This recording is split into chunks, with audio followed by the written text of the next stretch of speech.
Okay, so there's like a 5 second delay, which is so much better than last time.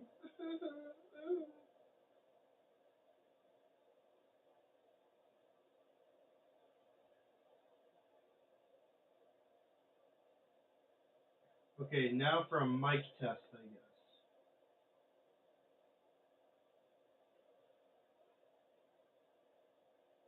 guess. My gosh, that is bad audio.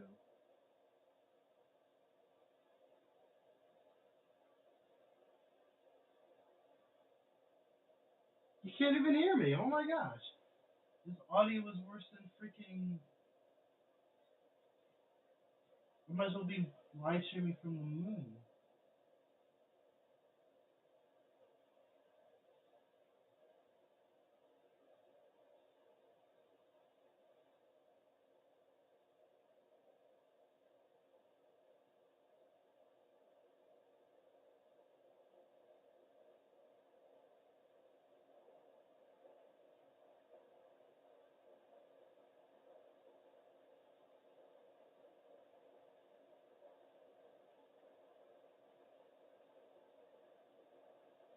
Yeah, I wonder if that's better.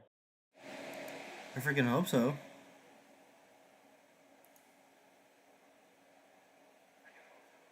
So much better. It was actually recording from over there.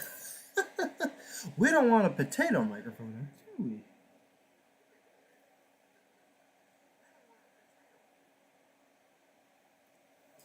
Who's ever in the chat besides me? Because I think I'm the only one technically in the chat because here I am. I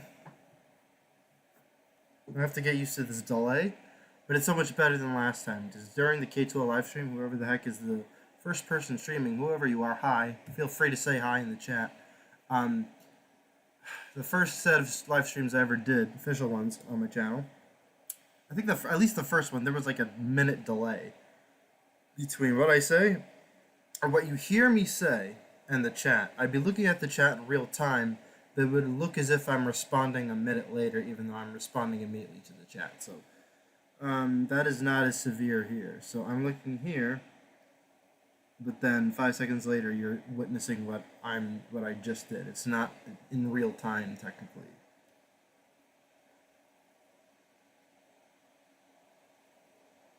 Oh, why did I do that? Why did I do that, Ka?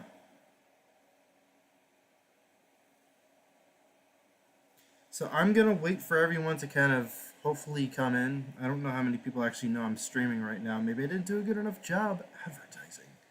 And I am still not actually ready, so that's not bad.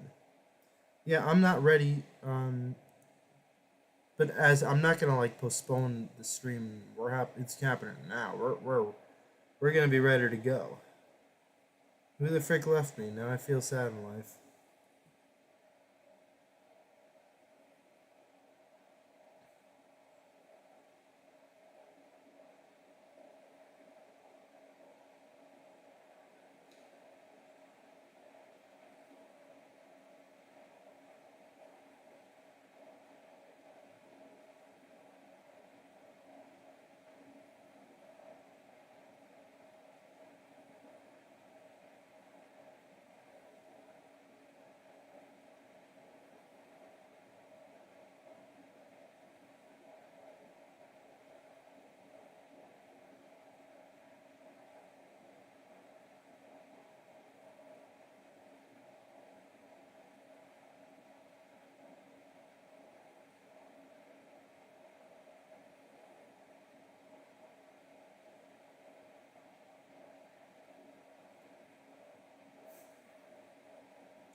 What is interesting that we may show the internet today? There's only one person here. Oh, Holy Spirit's inside me, so that makes two. I got him.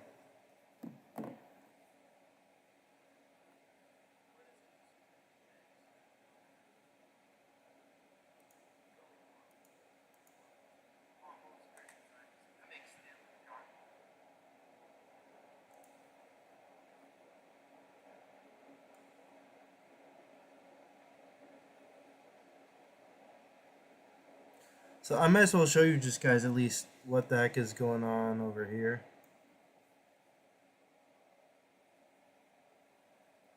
So that's what we're looking at right now. I've I've yet to download all of this. Um, this isn't even the entirety of my DJ EXERO catalog. It's not.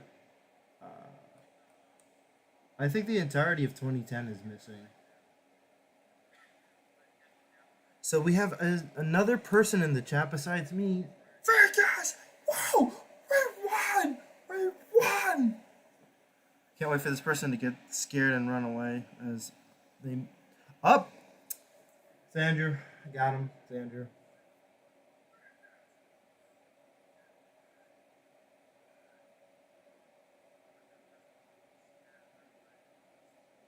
I still have to get used to this delay, Andrew, but there's like a 10-second delay. So if you think I'm like 10 seconds, it takes me 10 seconds to respond to something, I'm not. It's just, the stream delay. Just not hard for us to understand, but hard for us to accept. Or at least me. So yeah, I have all this. I'm not gonna show all of it. There literally would not just be enough time. I'd probably have a week's worth of content, literally like over 72 hours worth of audio in my catalog. And even if we all had the superhuman strength to be able to hear it all without like dying or something, it's not all worth hearing, really. In fact, subjectively speaking, none of it's worth hearing. But to each their own, actually. Andrew to the second power type beat. Andrew, we will talk about the fresh cut shooters, I promise you. Andrew Kelly, Smelly Kelly. So Andrew Kelly, please stay. Please stay. Yeah. I'm still kind of preparing things right now, but please don't leave because we have officially started. I love your emojis, bro.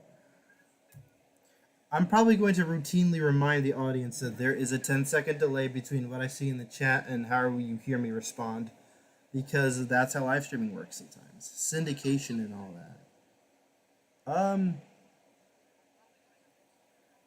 So just give me 1 second, guys. I just want to wait for people to kind of trickle in. So Andrew Silence, meet Andrew Kelly. Andrew Kelly's been a friend of mine since technically middle school.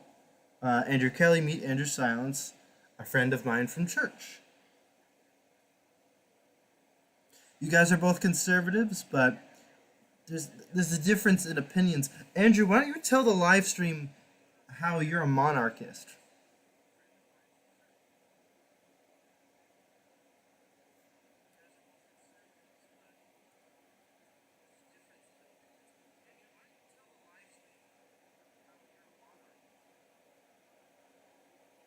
Again, I'm like kind of out of it. I feel like, what reality am I in? Am I on my phone reality, or in reality? The transhumanists want to merge both. Transhumanism is not the same as transgenderism. Transhumanism is an effort by the weirdos like Mark Zuckerberg and Bill Gates to merge humanity with technology. That's going to be a part of the 70th week of Daniel, not me. A part of the Bible that is coming soon in the book of Revelation. Yeah, I don't entirely know. Okay, so again, Smelly Kelly, he's heard it 9 billion times. He's heard the silence joke 9 billion times and a half, and plus like a quarter, so 9 billion, 0.75 repeating. Yeah. I also have to. Oh, Smelly Kelly. I'm gonna have to start calling you that, unfortunately, because of the two Andrew dilemma. A dilemma that is brought up in physics class that I tended to call. I don't know what I'm saying. So Andrew K. Do you know whenever you're gonna repost the fresh cut shooter videos? Because I don't have them. I have some fresh cut shooter material here Possibly. On my phone, yes. On my computer, I'm not sure. And of course, Alejandro never uploaded certified, but it's probably for the better of it.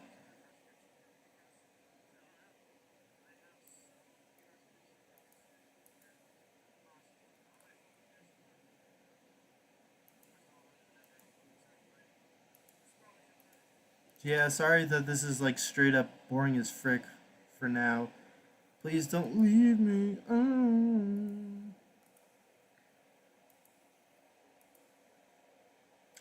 So yeah, we're here. Yes, I made a Google freaking slide. What the frick am I back in? Like high school or something? Okay. So yeah. Obviously, I did not make that graphic. That is a royalty-free graphic from Google because of their themes, but it feels kind of like my upcoming EP, Ultramarine. If you guys have not heard enough of that, so for whoever's in the chat, um, I might as well just begin, I guess. So if you don't know who I am EXERO. I am a Christian electronic artist. My history has gone back starting in April 2010, but as EXERO, I officially started making music in 2016 with an asterisk. You could also argue 2014. Even that is going to be explored. So I have 4 albums under my belt. They are The 15th Parallel, K2L, Solar Experiments, Air of Optimism, and I have one official EP under my belt as well called Warp Space 1. I tend to not always make Christian music. It's both Christian music and literally whatever the heck I like. I feel like making, and more often than not, if I feel like making something and it's not inherently Christian, it has something to do with space music. I don't know how. It just is that way. We're gonna have to accept that, fortunately and unfortunately. All right, and we're starting to get more people in the chat. So leave me a comment in the chat if you have no idea what the frickin' frack has been going on for the past 15 minutes, because we haven't officially started, but we have also officially started, if you know what I mean. So, oh my gosh, I have to extract all these zip files. Good gravy. So, yeah, just to keep you guys not bored, um, what I'm doing right now on my other screen that you cannot see, what you cannot see is me preparing all these albums and demos. There is a lot to go over. In fact, that's why I'm not technically ready. Jeez. All right. Well, yeah, and I don't know why we went back to 2 people, but that's life. Um, again, I'm really thrown off at the moment. Again, you guys can introduce yourselves in the chat. It's probably going to fluctuate the entire night. If I'm lucky, we'll get maybe 7 people. But it's also this is intended for people to see after the live stream is over. So no matter how many people we get, I'm going over my history anyway. So yeah.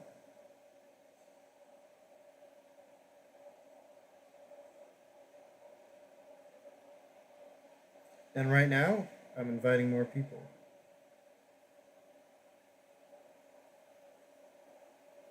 So yeah.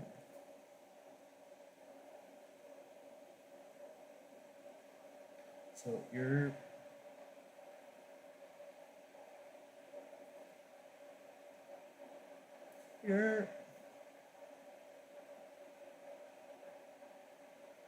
uh I'm also wondering if 3 people means that there are 3 unique people, or 3 people as in 2 plus me, because I'm monitoring myself on my phone. And my phone is on 27%. Skull emoji, skull emoji, skull emoji. The last skull emoji has crossbones. COVID. Oh, that is an old joke. Just saying. I hope so. I hope they don't. I don't hope. I hope they don't bring back COVID. That would not be all that cool and stuff. Jeffrey Epstein did not kill himself. I don't know. Hey, I wonder how many things I could say on live stream before they automatically kick me off. That'd be interesting. There are only 2 genders. Okay, let's see what next I could say. I can't think of something that I can say on a live stream that would kick people off. Would kick me off. YouTube automatic algorithm would say, this guy has too much critical thinking in his head. We gotta kick his live stream off. We can't have people thinking for themselves. No. No, we just want them to addict to phones and technology so they can be in mixed reality for life. Mixed reality. I mean, alternate reality. I don't freaking know. Okay. So yeah, I think at 9 we're gonna officially start, but stay in the chat. Hang tight. I'm just preparing what else I could possibly have. Geez. This is tough. This is a bit tough. Yeah, again, what you're looking at right now is my 4Shared account where I stored a lot, but not all of my music from. A lot, but not all of my music from what's it called? 2010 to maybe, like, yeah, 2014. So, actually, 2010, I don't believe I have a single album stored here for. And this was just for my. This started off as I literally would distribute these files, my albums, through 4Share for people to download. Like I expected people, especially older people, to know how to access it. And I'm not sure if you could access my albums on 4Share without an account. Um, and this is a bit of a seedy website. I don't think it's necessarily sketchy, but let's just say that this is the site where it's enough in the weeds where you see all these weird, inappropriate ads like "My husband is dead. All I want to do is basketball," and I don't mean basketball. Sorry that you had to hear that, but unfortunately, that is this type of website. Um, Luckily, I have ad block, so even if I had to go off into the weeds a bit of this website, chances are you will not have to be suggested to cancer. Yeah, I know, really, 23-year-old type language. Definitely not something a 12-year-old would say to sound ugly. Definitely not. Did I download a new generation? Good gravy. What is going on, Manuel? Glad you can make it. So glad you can make it. Yeah, so Manny, just letting you know, I'm kind of starting at 9. Also, it allows people to hopefully trickle in. I, if you're wondering what the heck is going on right now, I have a lot of my demo albums, most of them stored on 4share.com in this account, which I don't know how much I want people to. I don't know. I don't really know.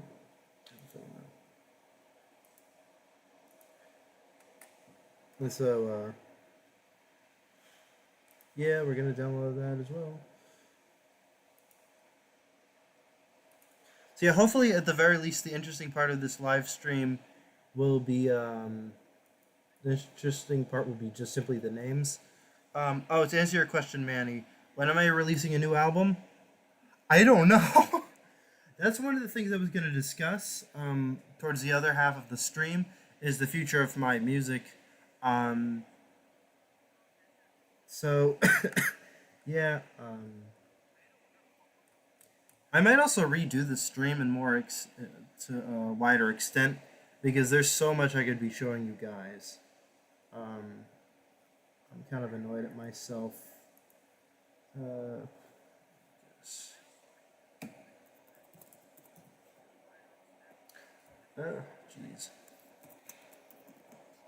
Hopefully, it will not show something inappropriate right now. Because if you didn't hear this, Manny, this site without ad block, at least used to tend to have these annoyingly inappropriate ads. This is literally what you just saw is just the storage website that I use.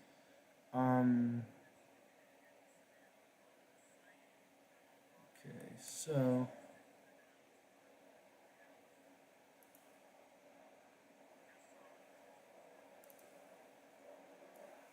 Hold up, wait a minute.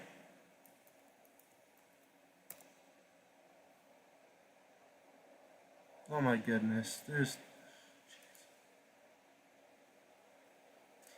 You know what? Let's get some music up in here. You guys have to wait any longer. You might as well have fun. Like, jeez. Alright.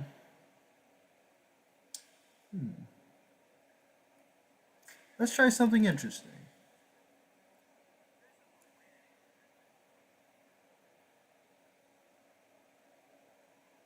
So I want to see if you guys can hear this, because that's even more important than hearing my voice at the moment.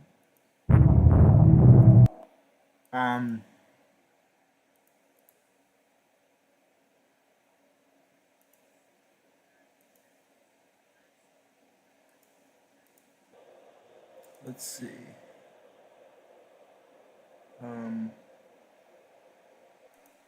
Hopefully this will not become messed up. Okay, can you guys hear this? So please let me know in the chat. So tell me what that sounds like.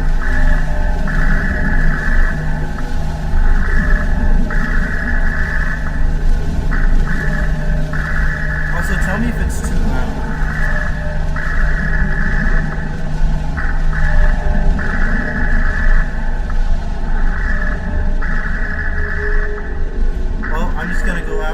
To think that you guys heard that.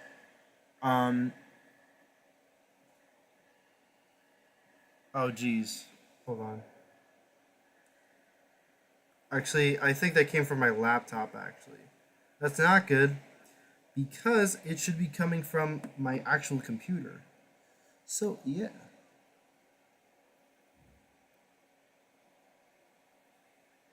Let's see that.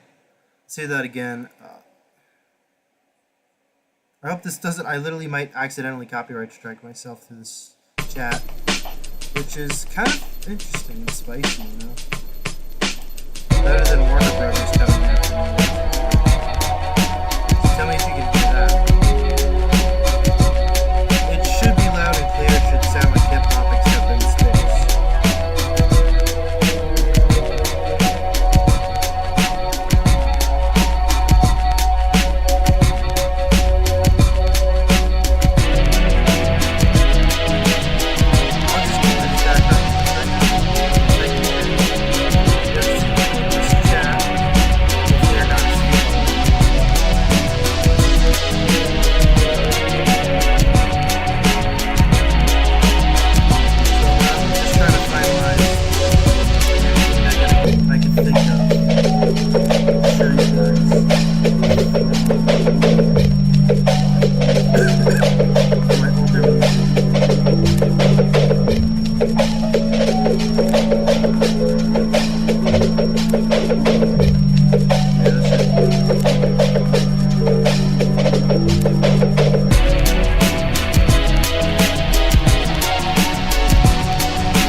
may slow down my computer because it's already having difficulties processing all this at the moment.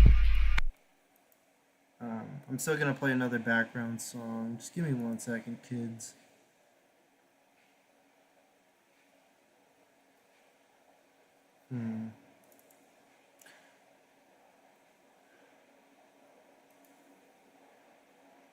Give me 1 more second, cuz.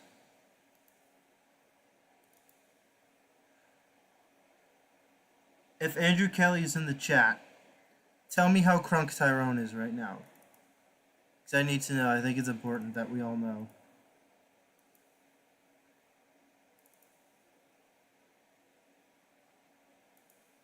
I believe Andrew Kelly may have left, unfortunately. I can't even think of what to play as like a background music. That is sad. Oh, here we go. All right, let's. This is something none of you are gonna know. Absolutely none of you are gonna know. This is background music, and this is from my DJ EXERO era. As in Taylor Swift era's documentary. Except I actually have eras. Just saying, I don't think I'm better than her. I just think I'm a more genuine, non-satanic musician. Thank you. Can you hear that? I can't. There should be some. Oh yeah, it's stuck on. Man, if you can hear that. And let me know if it's too quiet.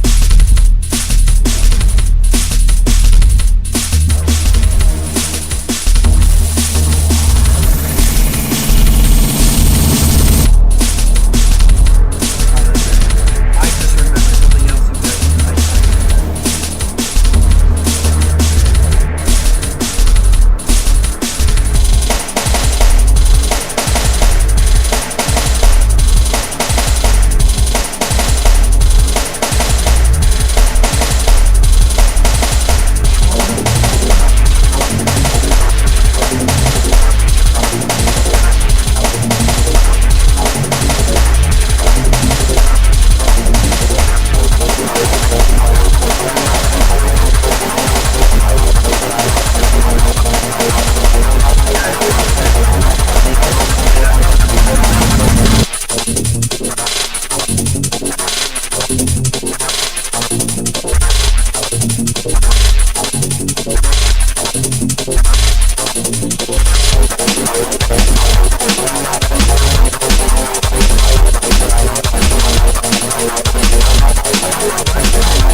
So we're gonna start in 1 more minute because, quite frankly, I'm tired of waiting. um, I'm tired of waiting for my computer to keep abusing my trust in it. Okay,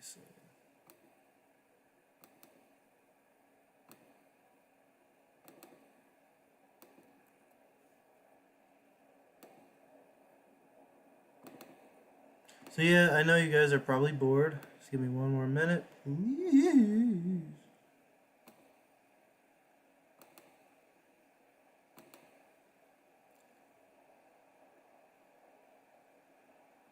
Hmm.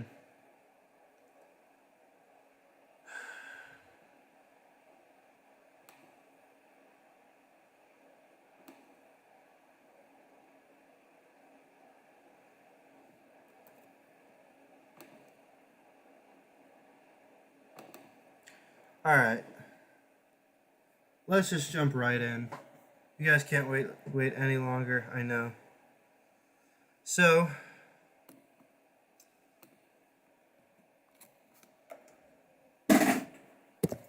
sorry about that.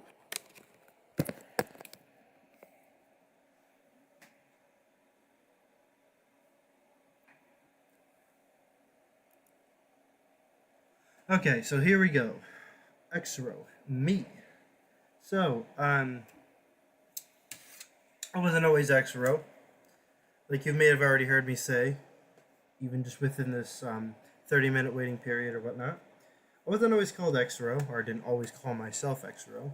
If this reads correctly, it used to be called this, DJ EXERO. If you're observant enough, that doesn't sound, that does not pronounce DJ EXERO on there. This is DJ XERO. So, why did I call myself that?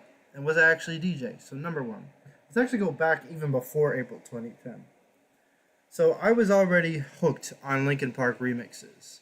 If you guys have heard of Linkin Park, especially their album Reanimation, or actually their album Hybrid Theory, stuff like Crawling in the End.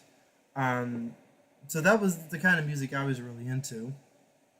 But then I heard some people doing remixes and mashups of their music. So that's the very first thing I'm actually going to show you guys.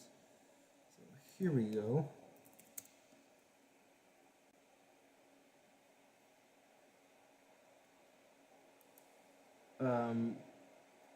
I'm sorry, I can't help what they suggest to me, and this is an account I don't use. Sorry that we have naughty words like that. I don't know why I would say that. Anyway. Yeah, that's the unfortunate thing about YouTube is that it's basically a recommendation roulette. Being that I don't use this much to use YouTube, God knows what else that they're going to recommend to me. Yes, anyway, hopefully they won't show anything more inappropriate. What the heck is it called? Oh yeah, DJ Crease. What? No, it was something weird. Like something that's not even a word. Oh boy, are they? Does he like not exist anymore? Hopefully YouTube doesn't be annoying as usual. Be trying to find what I actually want, which they know I want. They just want to throw me off. DJ Crease. Okay.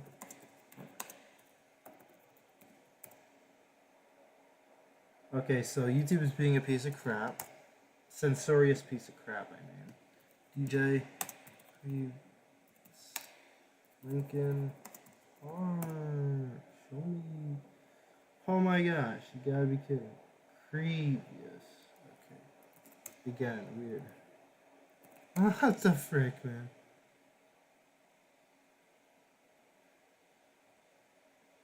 Reduce waking up to urinate ad. Oh my gosh, what next are they gonna advertise? Freaking Raid Shadow Legends! Word from today's sponsors is something I don't believe in, but I need to make the money. DJ? Nope, something that does not exist. So there was a Mexican DJ. I don't actually know if he's a real DJ, but he started uploading videos in the very early days of YouTube. So I got around to him maybe 2009 into 2010, maybe even earlier. This was actually after my sister showed me. So actually, this really all starts when my sister. I wanted to look up the song "Points of Authority" with my sister, being that I didn't have the computer and she was the one, to use the internet. She looked up Points of Authority music video for me. Points of Authority is a song by Linkin Park from Hybrid Theory. But instead we got... Actually, I could show this too.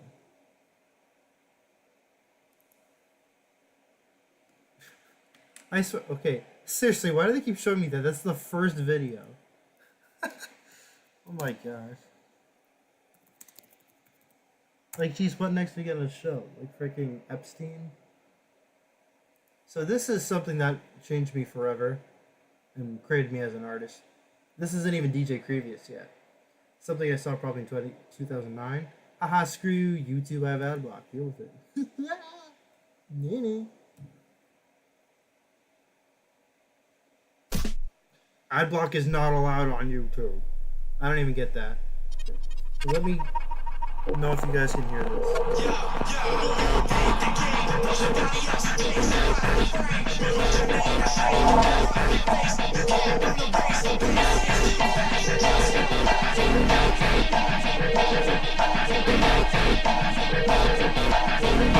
So this is not the song.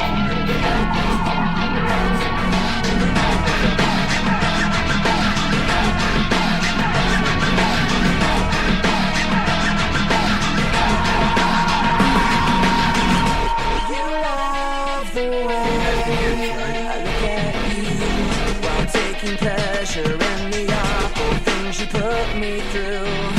You take away if I give you my life, my pride. You guys know why. You don't have to think you'll never fall. You have to act like you're someone. You want someone to act like you. The kind of thing that I was blown away by, and instead of having like a few remixes, they had like they systemized how they were going to remix their album. So let's check out their actual first album. We're not gonna hear it all, unfortunately. Their first album, you know, they got their come on, guys.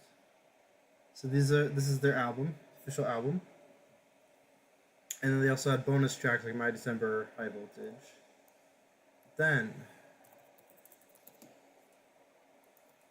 so if you just kind of had that album cover etched into your head, they had this. So it's basically the album cover, but completely like,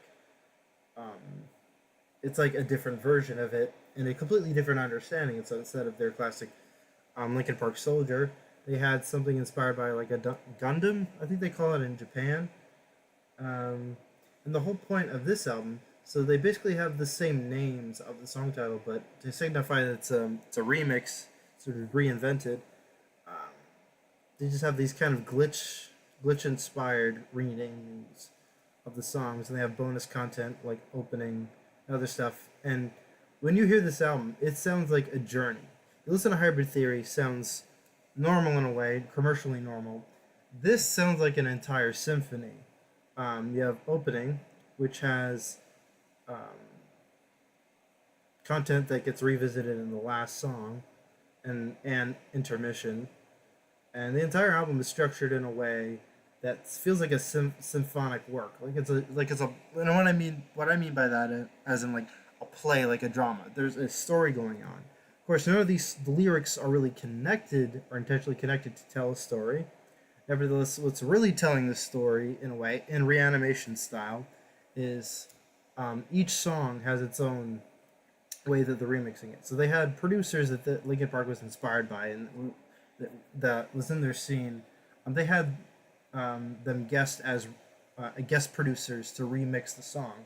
Then they had other, a lot of these people, I believe, were upcoming rappers or underground rappers they wanted to promote. Don't quote me on that. And so they had them guest rap. They had other vocalists as well, like Jonathan Davis, who is from the band Korn, who I like. And so, anyway, then I encountered this guy. And once I heard him, I was obsessed in 4th grade listening to this guy. DJ Crevis. So he was a Mexican Mexican YouTuber who made these mashups and remixes. It was almost like he as an artist was Reanimation, but in his own personal style. So something that has points of authority, so you guys know, like, so you can really hear the difference.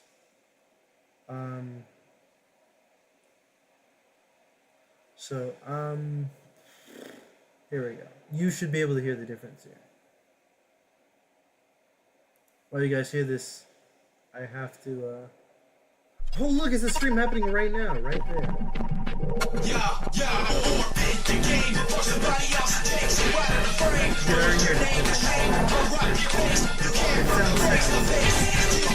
Before I let this continue, this is technically bitonal, 2 keys at once, which here and there in my music, already from this, before I even started making music, when I heard this, there's influences.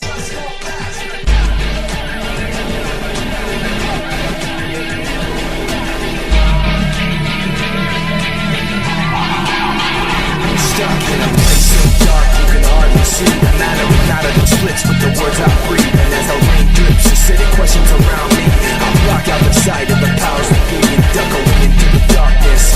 Time's up, I'll wind up in a rusted world with eyes shut so tight that it blurs into the world of pretend. And the eyes ease open and it's dark again.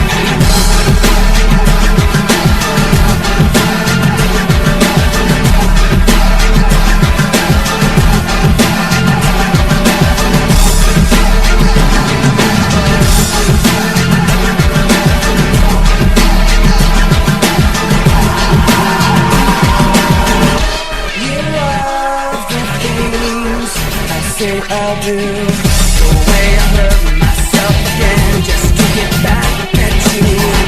You take away when I give in my life. That is enough. So a bit chaotic, nevertheless, changed me forever. So I decided I want to be that guy, that young, impressionable 9-year-old actually, back in winter 2010. Decided, I want to be that. I'm going to be that. I am that. Not even on my first album was I that, but for the better. So I actually created this website called Degenerate, or I didn't have the rights to it.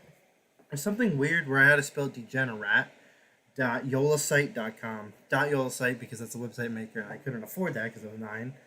And I still wasn't even DJ EXERO at the time. I believe I made the website. I don't know how much I was putting out. Or probably just pictures that I liked. I found from the internet, like cool, oh my gosh, Linkin Park stuff. And then I wrote, I think, a list of ideas of remixes that I wanted to make. But this was even before I was DJ EXERO, and I don't have access to the site anymore because it was created on an email that has been long deleted. Yeah, we're gonna get to that. Yeah, extreme toxication. I literally, like, so you guys know, all of those all those album titles, those are albums. Those are not songs. Those are albums. I just made them because they sounded cool in my 10-year-old brain, because halfway through the year I turned 10. 9-year-old and 10-year-old brain. So I decided at some point, let me just be a DJ. So the name DJ EXERO, the DJ part comes from all the people who call themselves DJs who made the remixes, and we don't know if they're actually DJs, or I don't know at least. And the EXERO actually comes from Linkin Park's their first band name. So they were actually it was pronounced Zero because it's in the English language. Unfortunately, the English language seems to have more exceptions than actual rules, and so you would pronounce it Zero, not EXERO. But I thought it was pronounced EXERO, so I called myself DJ EXERO. And so already we started off with a confusing name. I wasn't a DJ, and how you pronounce my name is more easily confused. Even now, my name gets pronounced as EXERO, even though you don't pronounce the X with a G. I'm sorry, guys. I'm not a chef. My specialty is not eggs. Let me see your comment, Andrew. Thank you, Andrew. I appreciate that. You know what's weird in the chat? When you added me, it says Andrew silence, not Andrew silence. I don't know. Nitpicking. So, this is me. This is the very first thing I did as DJ EXERO. I made this. If you can't really tell what this is, and actually let me just make sure on the camera. So right here, guess where I got how I made that? I ripped off of Patty remixes, maybe DJ Crevis, and some other fan art that I made online. And I just copy and pasted it, put together, hope for the best. This is me. This is not my logo. This is just a promotional image that I wanted to make. You can literally even tell that right there, you can see the K from Linkin Park in one of Patty Remix's album covers, probably, or something else. And so I already had a habit of at least on the internet wise, kleptomania. Not real kleptomania in the sense that I'm stealing money or something, but stealing in the sense that I didn't want to tell other people that I was taking stuff here and there, just artistically speaking for album covers, because me being a young kid, I didn't know how to do it, and so I ripped off of other people. I don't do that anymore, and I don't even sample. I'm one of those snobs. So yeah, so here, this is the very first DJ EXERO album called Volume, and no, it is actually not a remix album. So once I got the software Mixcraft, I was immediately drawn to the loop library that Mixcraft had. I basically just got completely distracted from making music, and even before then, I don't know if I haven't thought about this in years, almost basically the entirety of my music, but so remember what I said about the generat.yolosite.com website where I listed the types of remixes I wanted to make that I thought were cool, and I was excuse me. After that, out of nowhere, while I was watching TV with my dad, or maybe my mom or someone, I had a notepad.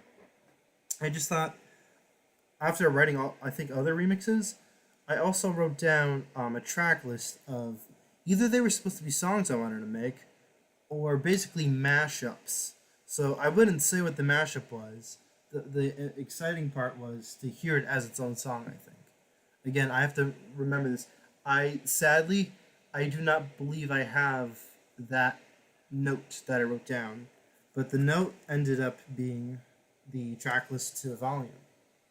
If you can't see that, so this is Mixcraft, by the way. The DAW. This is the DAW. This is where you put together music. The library that I soon became obsessed with and now is EXERO, I do not use at all. Yeah, SongKit. So I would use it by SongKit. So stuff like, I would literally just like put this in. I wouldn't even use the grid. Grid meaning it places it rhythmically in time with the tempo, so it's not off tempo. I would just literally put, oh, kill me already. It won't even. There we go. Thank you. Appreciate it. I don't. I wouldn't even let it adjust to what the loops information is, like tempo and key and whatnot. I would just kind of just slap it together and be like, oh, let me try to make it sound good at the same time. Oh my gosh. So this is literally some of what Volume sounds like, what you're about to hear. I literally just put this together out of nowhere. So that's exactly what Volume sounds like a lot. Or half the album.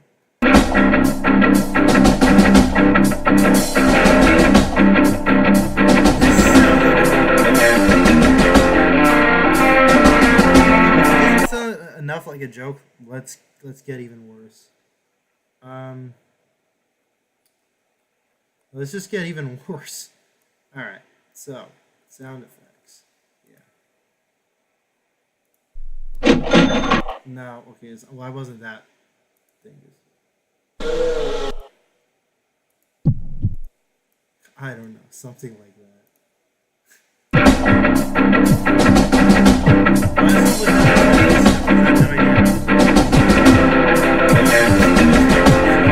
A DAW. I would literally just slap things together. I wouldn't even listen to it over. And because I didn't buy Mixcraft, I believe I may have saved the project files. Project meaning as in, you exit out of the software, you open up the file, you get this crap again. This crap, not because the loops are crap, it's just my arrangement of them was that of a 9-year-old who's not familiar with making music at the time. So yeah, that's Volume. I literally could recreate the very first song on Volume, which is literally just the song, the name of the album itself. You really can't see this because the stupid freaking light is getting in the way. It's literally bouncing off. If you want to know what let me even write this. I'm literally going to just type this out right now. You can even see this in the project notes. This is such a bad stream so far. So, I also may have added an introduction and an outro that I did not make at all. I probably took from Linkin Park or some crap or some some other DJs. So volume. Raindrops with a Z, yes. 30 seconds to Cirrus. And no, I probably didn't capitalize properly. And we're going to talk about how bad these song titles are. Kuiper Belt. 5. A.65. Which actually I don't believe is... I don't know if it was on the official copy of Volume. I think it was replaced with something else without me even changing it. Like I would have to tell people, which like I told no one because I didn't give this... Anyone probably was too busy making other literally worse albums throughout the year. Nope, not 9. 8. Traces of the... What was it? Rain. Loading. 10. Got me. Aliens. 12. Can't take it. Okay, so if you can see that right there, I'm sorry if the text is small. That's the track list of Volume. So let's talk about some of the titles. Self-explanatory. Again, I wish I could show the audio. I might try this live stream again. So this is it. This is basically, so there's a demo to the song Crawling by Linkin Park. And in the demo, it sounds pretty close to the final version. It sounds a bit more raw. Chester sounds a bit more feminine in a way. I think it was intentional. That was one of the things they were trying to use with his voice. Really get a dynamic range of Mike's masculine voice and push Chester's voice in all these unique areas. I don't want to hear a man sounding almost like a castrato. Sorry. Not that he sounded like that, but it almost could have been pushed there if they try hard enough. But in that song, there's a verse that doesn't appear in the final version. On Crawling's demo, Under Attack, I believe it's called, Mike raps.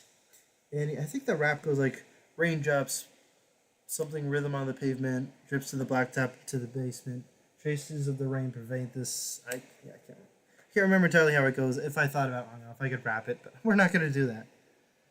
So I wanted to make like a song that sampled that and put it in there. DJ EXERO sampled?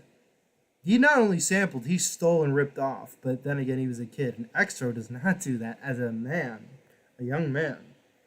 Okay, so we got 30 Seconds to Cirrus. What's that all about? So that's the very first song I made. There's a band called 30 Seconds to Mars. And this was I literally just named it after it. It wasn't even like as a joke. It sounds like a bad joke. You're correct, Andrew. Kids don't equal men.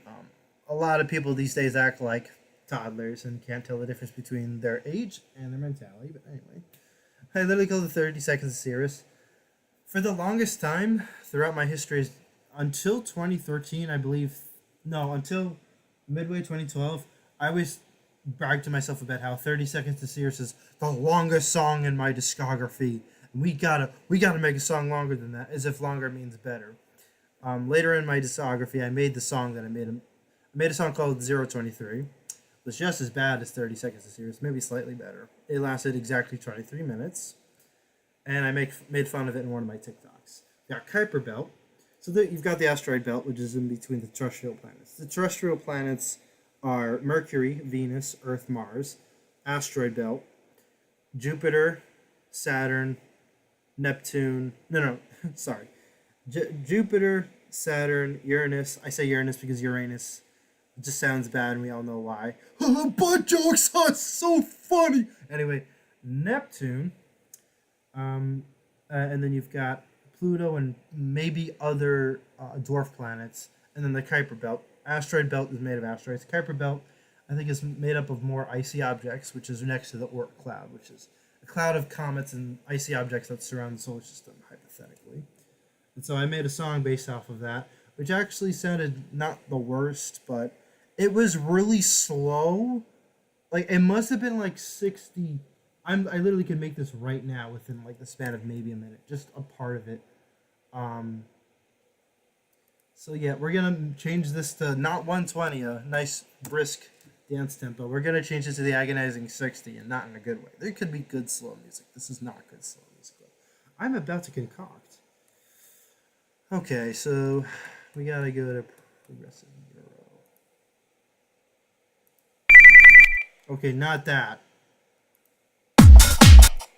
No. Actually, I'm not even gonna make it. We'll be here forever.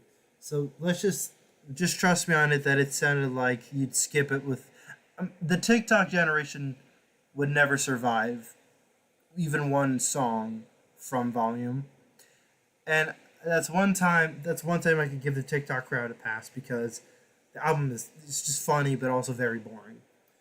So you got A65 was supposed to be like a full version of it, like a Parks demo. A05 or something, and it was too short in my mind, so I wanted to make a full version. It's weird because I believe the very first pressing of this album, because I gave a version of this to my fourth grade teacher. Um, what was it?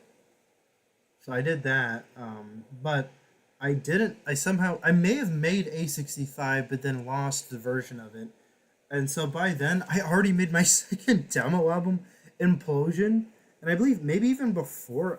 I don't know if I already made it by then, but I probably didn't make it by then. This can be found within the copyright I have right now of Volume. This is literally an advertisement for the next track list. Yeah, that's a Microsoft Paint squiggle right there for art. I'm not trying to make fun of myself, cynically speaking, because I also don't want people who are younger to feel like I would harass them. I don't know. But anyway, one of the songs on here, I believe, is called, or would have been on here called Opening / Intermission, which is a combination of two songs from Reanimation that I fused together because they sounded like they were supposed to be together, but I didn't understand the idea of an interlude or whatever. And so that actually replaced 865. It may have come back at some point, probably not. Sunrise was basically, I would put together like these sound effects, like the whole. This is the only song I could think of that actually sounded like a song and a successful idea was Sunrise. And that was actually a parody of the Last Sunrise, I think. The Last Sunrise by Aiden, who I used to like when I was in second grade. And now I don't hate the people. I despise the band, what it stands for, because of certain songs they've made, or at least a song they made. It's anti-God. And so this was supposed to sound like you're getting up. And then I would have these transition effects between sections to kind of like the day in the life of someone right after they've gotten up. And then I would have the alarm clock go off in the beginning of the song and at the end. And then I have a flicking sound like, yeah, shut up! Throws the clock, breaks. Oh, so interesting as a 9-year-old. Rest of the stuff I may explain. And again, I may redo this stream more extensively. But this is the first demo I did. So let's go back to this. Actually, no. What am I doing here? So we've got Volume, Implosion, Hybrid Technology, and New Game. For a while, I had no idea if Hybrid Technology and New Game, which one came first. But I do believe that this order is correct. And quite frankly, I don't know if I have the albums available. They're literally, these albums are worse than Volume for some reason. Volume is already bad enough. I would not sell that to anyone. Unless if it's part of like a compilation with all this and more. Then you've got EXERO. How cute. Self-titled album. Exoskel, which is basically short for exoskeleton, a part of an insect. Basically, it's skeleton on the outside, which I thought was cool. And I made the album cover in, what is it, Tux Paint. I was trying to get kids pics, which they had on my elementary school. It was software they had at my elementary school computers. I couldn't access it, so Tux Paint was the best thing I had, and it actually looked okay from what I remember it. But I didn't know how to. I couldn't screenshot it, and so I had to remake a crappier looking cover, which I don't even remember what it looks like. Oh, and by the way, the Exoskel album cover, it's in space. You're gonna get a lot more of the space theme later on. Even Volume has a lot of space influence. You got metallic, and so I actually this order might be false. I still have to go over this, but it's basically mostly true. The only false thing about it is I don't know where Generation Zero plays into this. It might actually be before Metallic. But uh, one of these albums are I for the first time I collaborated with my best friend Elijah, and I gave him I think he decided to alias on his own. Yeah, because he already had like his own name that he was using, I think, within his art world, and he called himself Cetro. And so he used that as his alias. I used obviously DJ Extra as mine. Obviously, I put when the song would be labeled, when you have the digital version of it, when you have it, I had to obviously put DJ Extra and Cetro. I gotta put myself first because I was a bit selfish when I was young, but I didn't realize that. Metallic.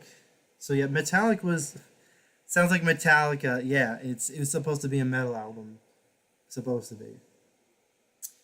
Chemical Fusion was the first time I had a long album, an actually long album, and that was actually almost entirely a remix album for once. So here and there you'd have actual Linkin Park remixes that didn't sound good, Extra being one of them.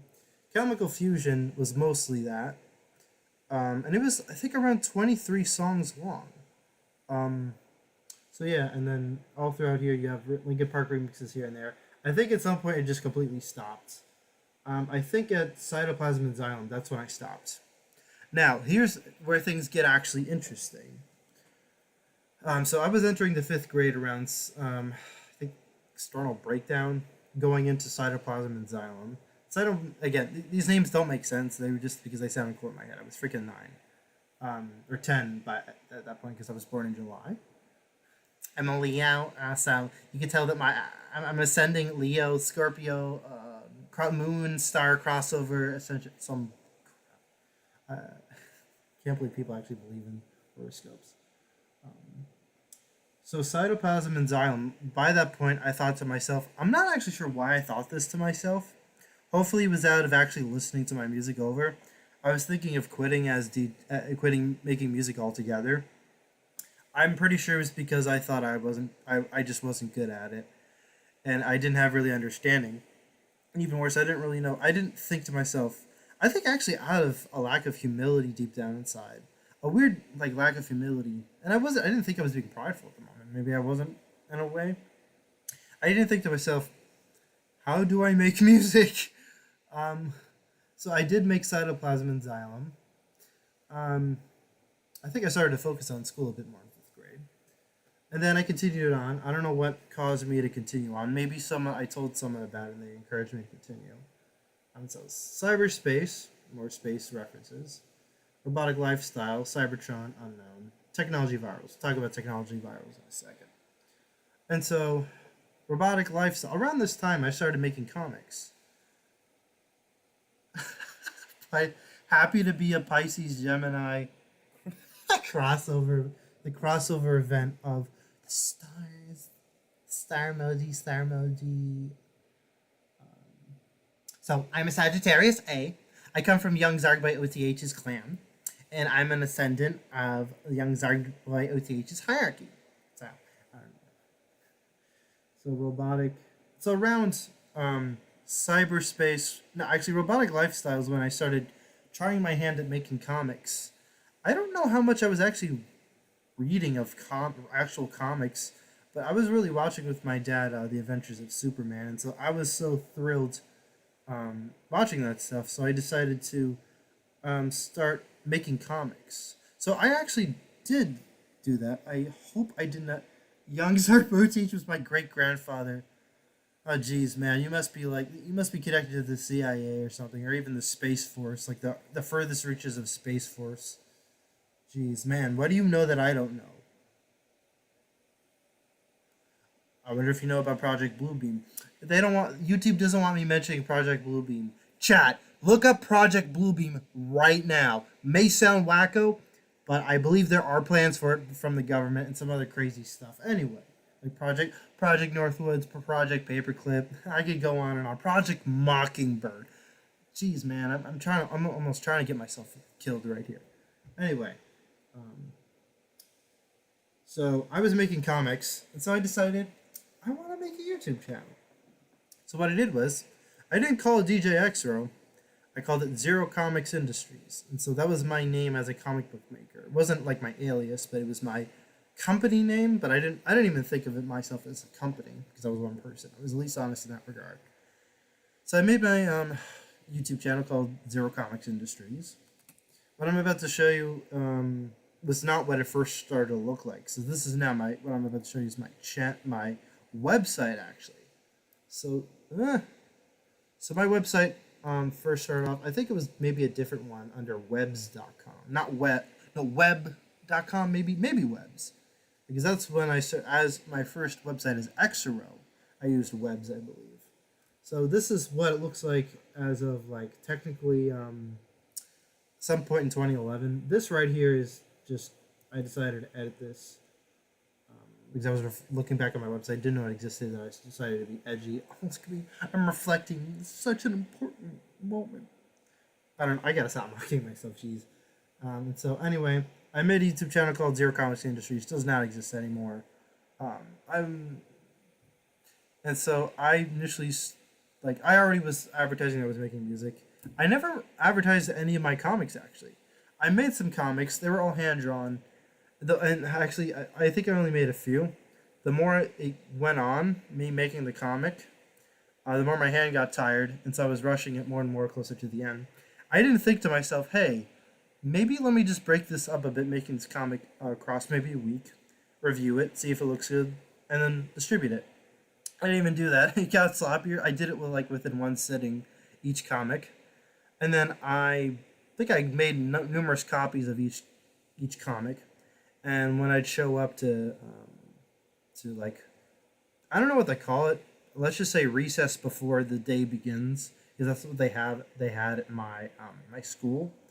And so I handed out copies for people to look at the comics. I was really happy, but it didn't really hit me hard enough that I think it started to I started to realize, hey, these comics don't look like the ones that kids read at my age. And I started to kind of slowly maybe die a little on the inside, realizing even without seeing that, they're probably going to throw this away or something or give it back to me. I think some of them may have. But anyway, I started my DJ EXERO YouTube channel, and I was uploading all my music and stuff. And so, at this point, I wasn't making any Linkin Park remixes. I was actually starting to be slightly decent as a person who puts loops together that I just showed. Let me show you guys again. That I just showed. I would go to the loop library, have slight song ideas I was inspired by, and put stuff together.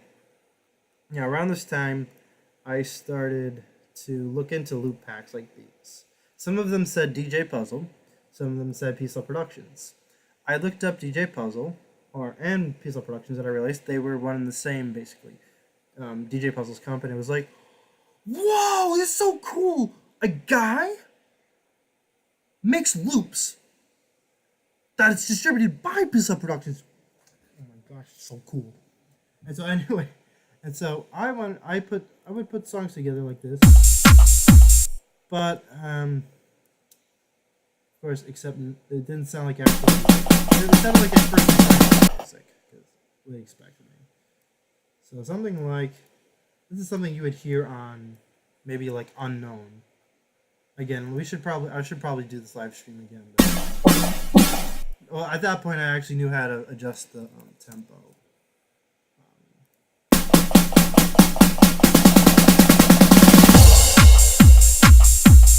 So I looked up this company, and I started to look into the actual loop packs, because these were just samples.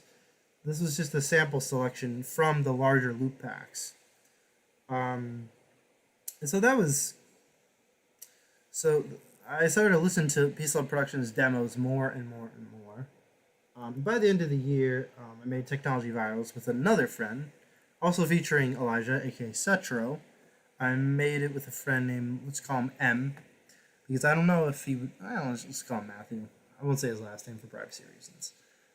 So he decided, I think literally both Elijah and Matthew were just better at me than making music, and they didn't even use this software, so it was kind of funny. So I remember Elijah's ideas were more on the outside. He was thinking I've never made music before. What would it be like? What would I want to express? I think the same thing with Matthew. I think Matthew was just even just better than me at the time, because I think he was just more. He was a drummer. Is a drummer, I think, and so he was also listening to progressive rock, which I wasn't into yet, and so he was already a step ahead of me. However, we decided one day, because we were both in band. He was He was one of the percussionists. I was a clarinetist. Oh, P.S.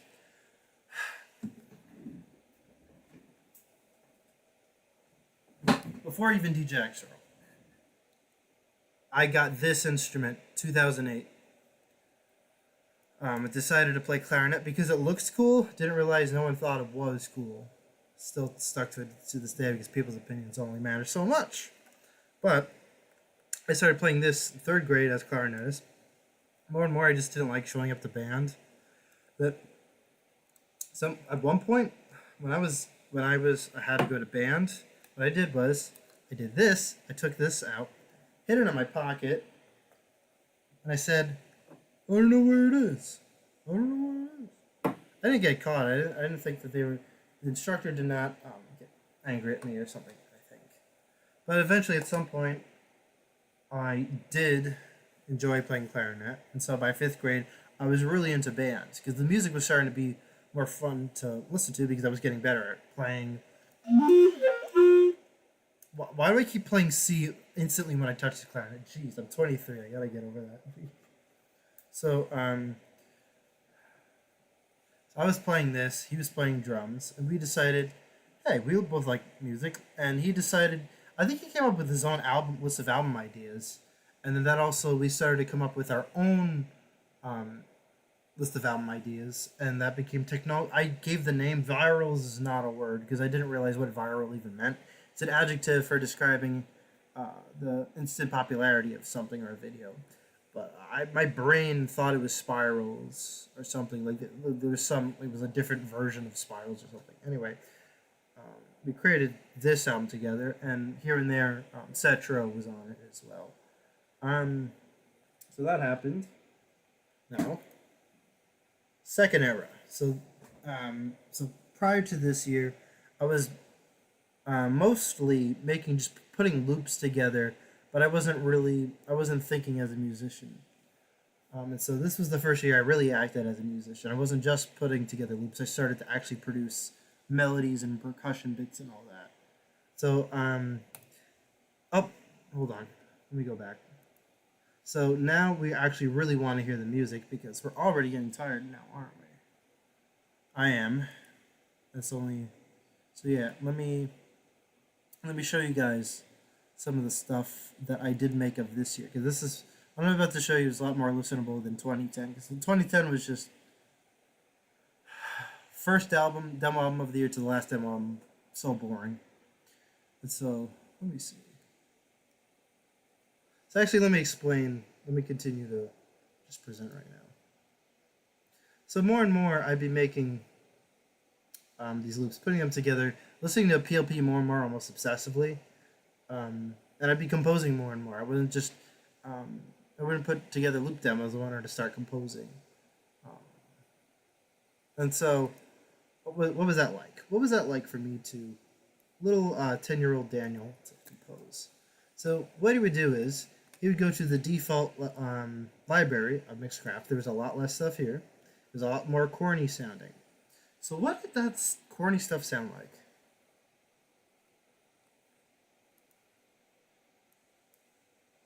No, and again, this had a lot less stuff. It was almost exclusively corny stuff. So I have my drum machine right here. I'm actually going to hopefully be able to switch to the source. You guys are sticking with me? Still here? Still awake? So, this feels so satisfying, the merge of old EXERO and new EXERO. Hopefully, you can... Sorry that, hopefully you guys can, like, somehow see this closer. I'll get to my clarinetting part in a second, because that didn't even reach my music until 2012 officially, me actually playing the clarinet. Alright, sorry, you're gonna have to just deal with the fact that this is not all that close. Maybe you don't have to do that. So, now we can't see this at all. Okay, so this is what this drum sounds would sound like.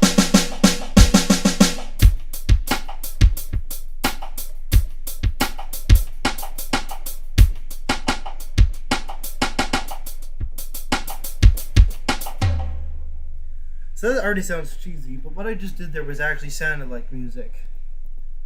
I'm not gonna try and completely discredit myself, because again, I was a kid. I didn't know any better really. What I would do was, I would do this exclusively. Have this tiny one-screen window. This wouldn't even be labeled properly, I think. Or actually, no, it would be. But not. It wouldn't look like this. It would look like notes on a piano, hence the piano roll. So we're gonna make a DJ EXERO type beat, guys. Are you ready? Are you ready for the DJ EXERO type beat? So I would always try to create unique drum rhythms. However, they would always be loop based. It wouldn't be something like that.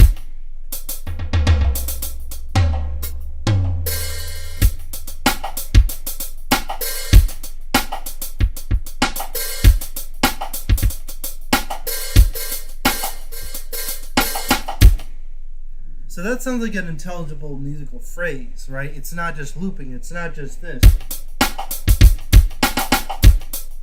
Even that sounds too intelligible.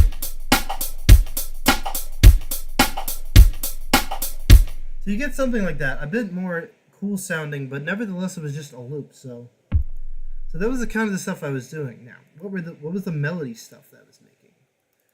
It was equally kind of boring.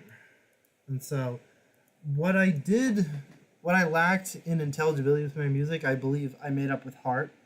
So thank you. It is definitely rad. I don't know when you left that comment, Andrew, but we're going to go with it anyway.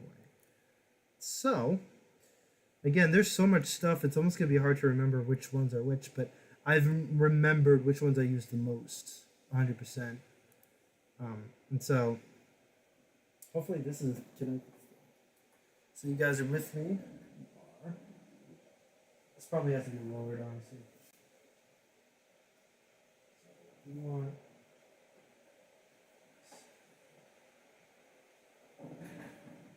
So yeah, here we go, my keyboard. So this, I'm about to, hopefully play the melody from a song called Supernova from the demo album, Chemical Nova. So here and there, I would strike gold, at least to myself. I would be making song ideas and melodies that would stick throughout time. So I had a bad habit of just completely... Wait, what? It's pronounced Rod. It's pronounced what? So anyway, what was it? So I'd be busy just thinking up new demo albums rather than going back, reviewing things, and then editing things. Half the reason why, and I don't know if I was beginning to say this, but then I don't think I finished my thought before. But the thing was that I had never bought Mixcraft, so I had Mixcraft 5. This is Mixcraft 10. I got so used to Mixcraft 5, and so the free trial would end after 30 days. What I would have the time to do is make a new user on the family computer, make a new user just to keep milking that 30-day trial, create the songs, render them to file, put them back on my main user account, delete that, repeat the process. Or what I would do is I would keep my user account, but then continue to go to previous versions of Mixcraft to the point where I had to force myself to continue creating and recreating users. And this also came with the difficulties of I would never save. I don't think I have almost no project file from most of DJ EXERO. So 2010 to 2011, there's maybe one project file, and that's only because that was not completely deleted by my computer. We not only had the issue of viruses because I was downloading music illegally from these sketchy sites, maybe other software. I don't think I wasn't really downloading any software, but I'd be downloading music from sketchy websites. And so either we would have a virus here and there, or it's because I just kept deleting accounts. And I would never be able to open them I don't know. I'm still trying to remember, but it was kind of crazy how much I wasn't saving. Um, anyway, one of the melodies that did stick was a song called Supernova. It sounded like you were in space. So I had another computer, my own computer, no internet. It was literally a computer from 1999. Even though it didn't have the internet, it was slow. I couldn't even install my music software on there because no internet and it was too old. But what I did, some of the things it would have is it would have themes, and so this entire interface of the computer, it would look like it's in space. And if you were in sleep mode, big thing about older computers were screensavers.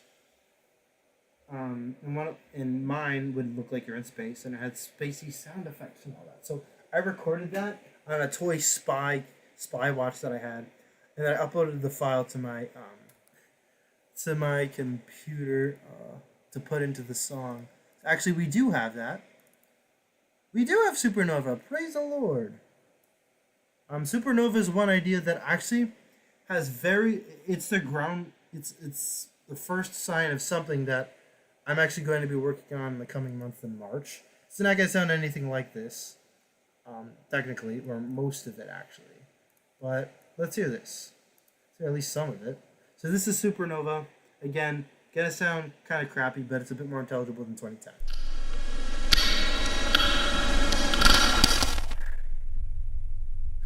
Oh jeez. Can you guys still hear me?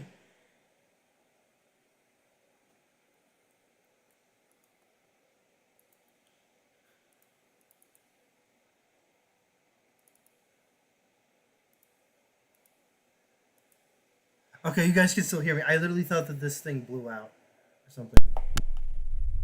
That's so bizarre. So yes, half of those sounds are actually just me trying to hold the camera steady and failing to do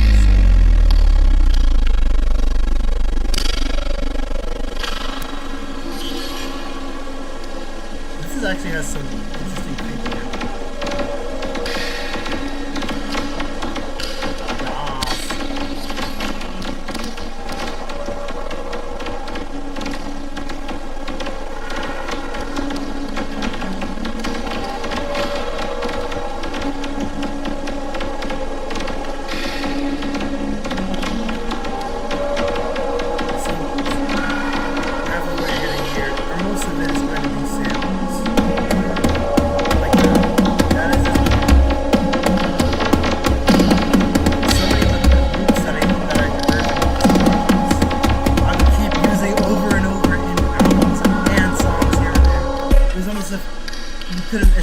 The same loops here and there.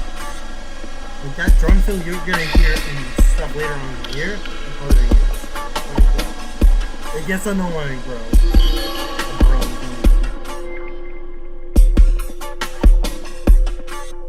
So at this point there's no a lot of content that I made or anything. It's all just loops until you hear a melody.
Continues on.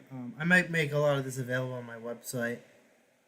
Almost my entire discography. I have to see. So I've always wanted to uncover my show, basically all that I've got. I just wanted to do it smart.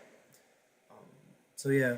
So you'd be hearing reoccurring instruments more and more throughout 2011. I don't know why. Oh, so.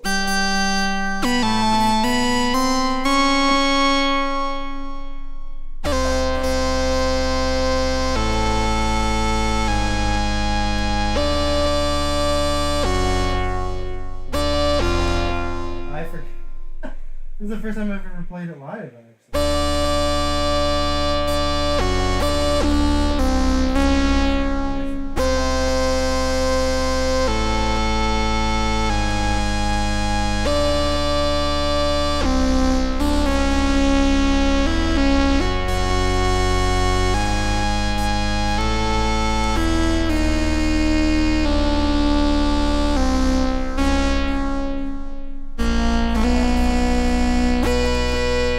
Something like that.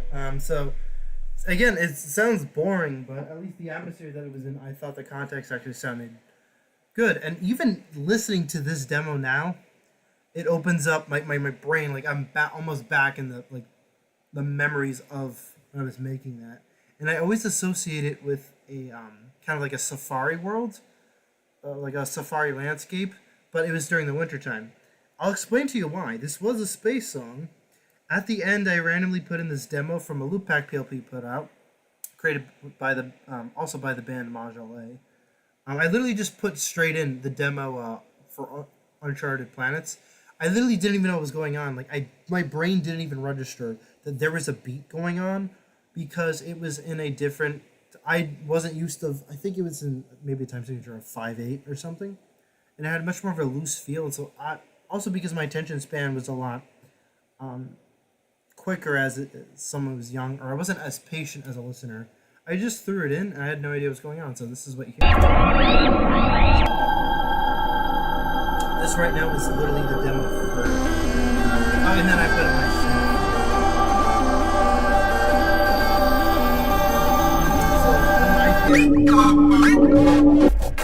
okay, so I actually have to, this is just too bad at this point, but the Uncharted Planets demo made me feel like I was in some sort of new planet, new safari-like planet. So I always associated with that. Anyway, that's not all that important. And geez, I might have to redo this live stream and make it even less boring than I think it already is. Okay, so by the time I was at the end of 5th grade, I was working on Space Chasm. So half of the album was just compositions. This is actually going to sound decent. I can assure you. Guys, please believe me, it's half decent. Okay. So, one of the songs I made was called... Which one should I play? Yeah, let's go with... let's go with Space Chasm and then Universe Errors. Okay. And then let me... Okay, you guys didn't even see any of these album covers yet, except for Volume. So let me show you the volume of Space Chasm. Andrew already knows this one. I showed it to him back in June. So I made these album covers really small, like I almost like always made them 700 by 700 for some weird reason.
Actually one of the more boring songs on the album, funny enough.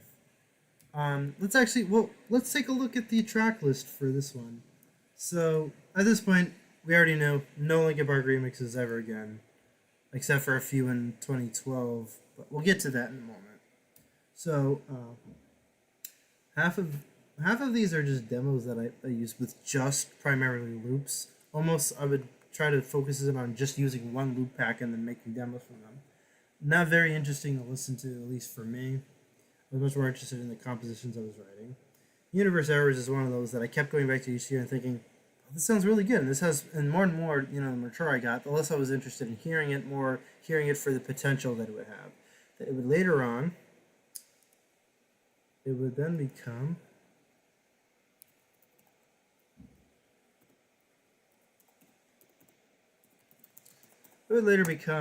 it's finalized on this bad boy over here. So let's drop over here. So go all the way over here. This hopefully will work. That's not working for some weird reason. So this is what it became on here. We're gonna get to that in a second if you haven't heard its final version yet. But this is what it sounds like.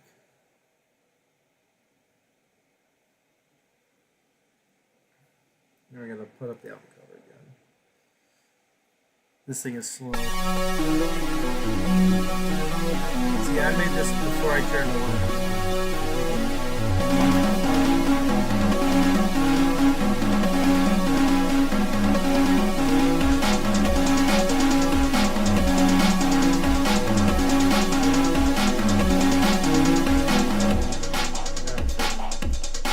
This was so ad hoc.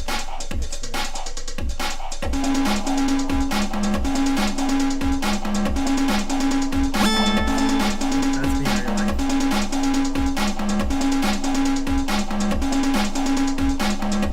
Again, I had this issue.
Repeating and then it fades out.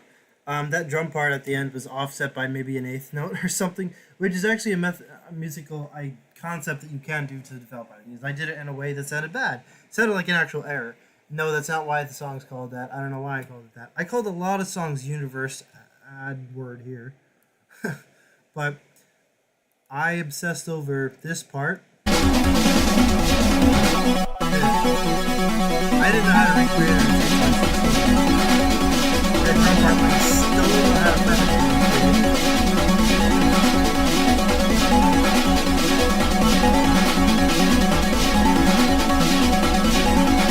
I tried my best because by 2016 I didn't even care about recreating it. I was agonizing for years to recreate that.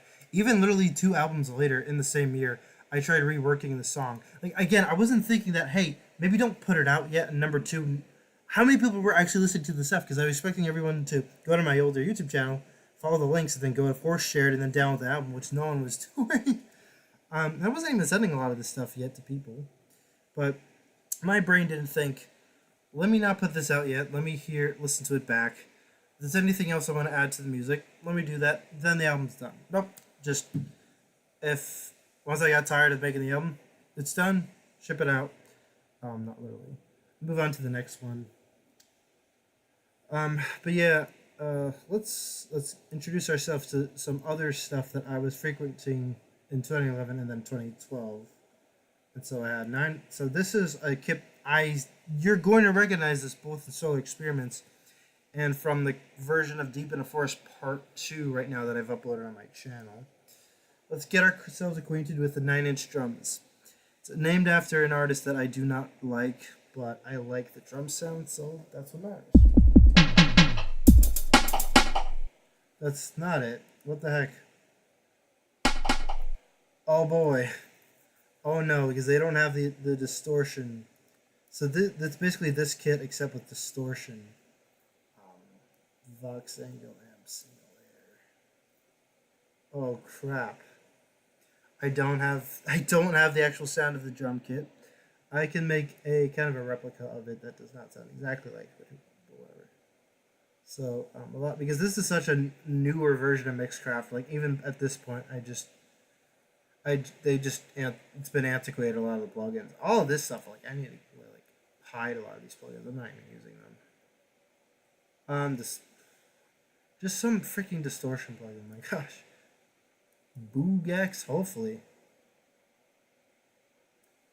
I believe. Okay, I think this is actually it. No, this looks like an EQ. I think this is a multi-purpose effects unit. Okay, this I definitely did not use, but it would sound something similar to this. So you heard it in the demo, so you already know what it sounds like. Alright, you know what? Jeez, this is not even working yet. Alright, so distortion, something with cabinet and all that. Like I'm looking for like a guitar sounding cabinet effects. Alright, you know what, screw it. We're just gonna rely on FM8. This thing's so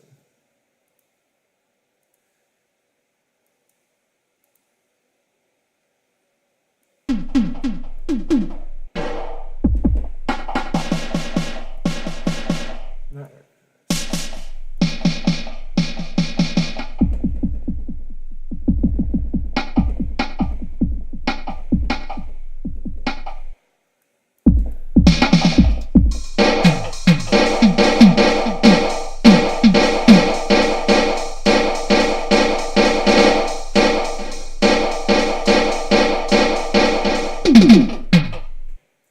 Does it sound like that? So it still sounds cheesy, but it's trying to sound a bit more usable. I didn't make the preset. It came with Mixcraft. Again, this is not the same plugin. It's not going to sound exactly how it sounds in Deep in the Forest Part 2 and other parts of my discography. Anyway, that's life. And so, typically what I try to get into this rhythm of, I've been making multiple albums per season, let alone per year. Something I'll never do ever again because that's insanity and the music wasn't all that great. So yeah, by the summer I was working on Modern Exorcists. That is still the one album that I would look back and I kind of tear up. I don't know what happened to it. It's the only album I have none of. The only album that I want to hear that I have none of. Because a lot of that was just not only I composed it, but I was using plugins that actually sounded good. And a lot of them actually came from FL Studio. I wasn't using FL Studio as a DAW, weird enough. I should have, probably. But I didn't. I just used it for plugins and synthesizers that Mixcraft didn't have. And I wasn't thinking that Mixcraft had plugins and synthesizers I could use more of. I used some of it, like that lead, what was it? There's a sound, again, I was trying to get to the idea that some of these sounds I reoccurringly use as if they were real instruments, like a guitar. Like synth sounds these days, one song that you use them, another song you never use them, another day you never use them ever again. Like they're not recurring like a real instrument. I was using it like a real instrument, and my synesthetic brain at the time, I was almost like personifying instruments like the people. And I did that a lot, because my synesthesia was really, I had a lot of synesthesia when I was younger. It's still wearing off a bit, I think. I think the Lord is keeping it alive for me, because if you guys didn't know, synesthesia is a crossover of the senses. I think the average synesthete, or when people think of synesthesia, they can actually see sound. It's not an actual superpower. It's actually kind of a defect in a way. You're not able to see actual sound, but your brain will try to, I think, cross over color. If you're hearing something like, you actually like kind of see the color somehow. I think that wasn't me. I just in my mind I associated, oh, this sound, drums like these shapes, like the shape of transients. I matched that with colors. So this is kind of what it would look like, but with like it would be black or gray in my head, and other sounds that have different shapes and appearances and colors. And that's how the personality also was consistent in my head. That's what led to me also making music more and more that was based in colors and rooms and worlds. Even as early as 2011, I started to have that in my head. Actually, even 2010, but it wasn't even really realized until maybe that demo of Unknown. So something like, it should still be here, hope to God. This is one of the sounds that I used a lot, but you only hear this you hear this twice in my discography. You hear it in my song Trash, you hear it in Terrestrial Explosion, I believe that's it. This is called Trance.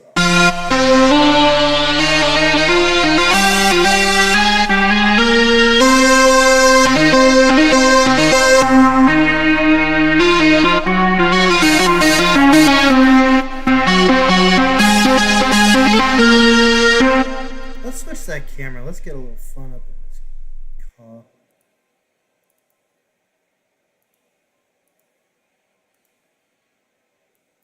I hate having to keep resizing this window, but it's like whatever.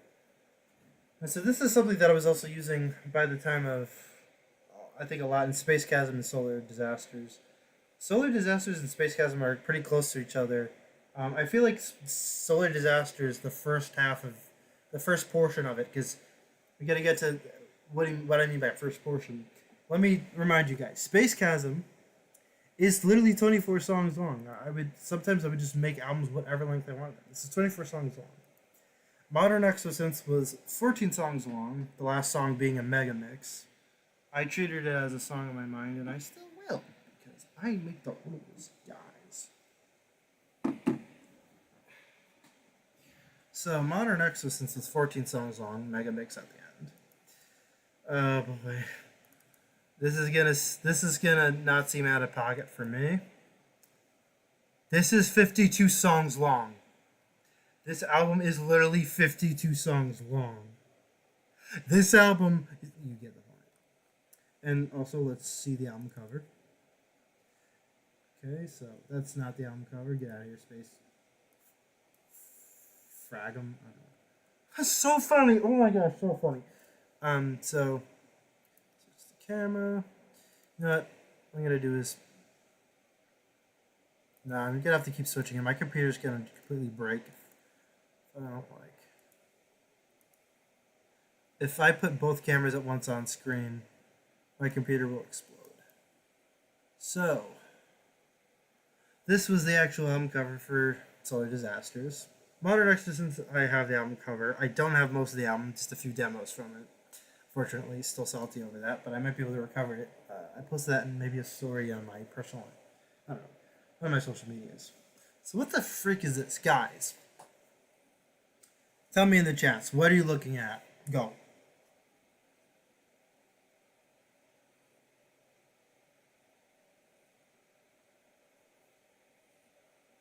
Can't continue the live stream until you tell me what you're looking at.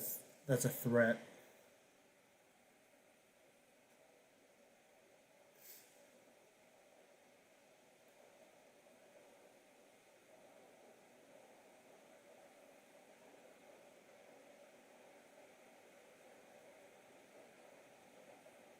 Okay, so I guess you guys don't know what you're looking at. Okay, so what you're looking at is, one time we had maybe a birthday party for me, because it was towards the end of the month of July, which is when my birthday is. I'm telling you the exact date. Freaking doxers, FBI, CIA, you're not getting that information from me because you already have it. So it was I think it was raining. So I had a digital camera, and I saw a bug on the windscreen, so the storm door, and I decided to take a photo of it while I was still there. It was a green bug. I don't know what those are called. To this day I still don't know what those simple green bugs are. I took a few pictures of it. This was the first or second image that came out. This is a digital camera. I still don't know how my camera could have picked it up as that. Because it must have been so overexposed in a certain area, maybe to the point where, or some sort of reflection. I'm still puzzled by this, because you should easily be able to see outside. You don't see anything outside. You should be able to see the front yard and the rest of my neighborhood. You don't see it. Instead, you see the very dirty storm door, the bug, but now it's a white outline. Some sort of, I think the flash from the camera may have shown against the storm door, and then it created this kind of interesting graphic. And I was like, that's the album cover, guys. Oh, P.S. No, it's not a square album cover.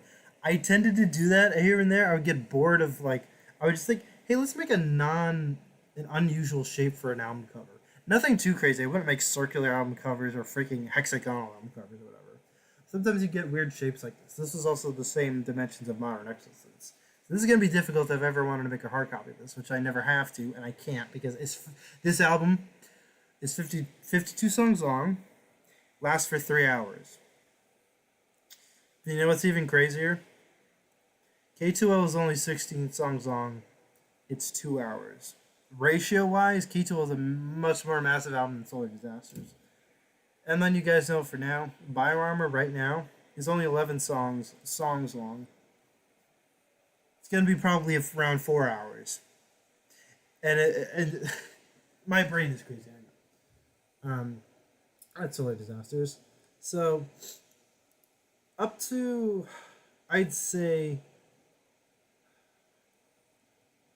up to this point, this was the last song I made with Elijah, I believe.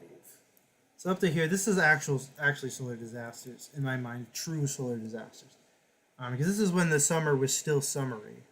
It still felt like the innocence of summer or whatever, because I was off from school, didn't have to worry about homework. I was a carefree kid. All I had to do was go to tennis lessons, and that's it. The rest of this album, this was still technically the summer, a lot of this, but that's when I started to get sad, because the summer was over. Also, Elijah was moving away at some point, so I felt really sad about that, realistically. Yeah, and then I continued to make the album, but it just wasn't the same thing. But let's hear some of that. Let's hear something you guys haven't heard before. I mean, I'll first play a bit of Terrestrial Explosion, and something you haven't heard from this. So Terrestrial Explosion, of course, this version of it you haven't heard before, but it's not all that interesting. Or new. This thing really needs to just play it already. So I was still using a bit of FL Studio, but I was going back to using a lot of Mixcraft type stuff. So this Space Chasm, I was almost completely just using Mixcraft for the sounds. Modern Exorcisms, mostly FL Studio. Solar Disasters, combination of it.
Okay, so that's Terrestrial Explosion. Okay, so what does it sound like now? Well, in 2016, I decided I wanted to make a final version of those songs. In 2016, I felt the synesthesia in my brain. Again, this probably means nothing to you guys. It's like I might as well be saying nothing. But the synesthesia basically was my way of almost being somewhere again, being in the same mental space of inspiration. Except years later, in 2016, it was a continuation. So it wasn't nostalgia, it was just a continuation of that as I was older. I was playing stuff like Metroid Prime 2, which added new ideas. But this is now Terrestrial Explosion. I'm not going to play the entire thing.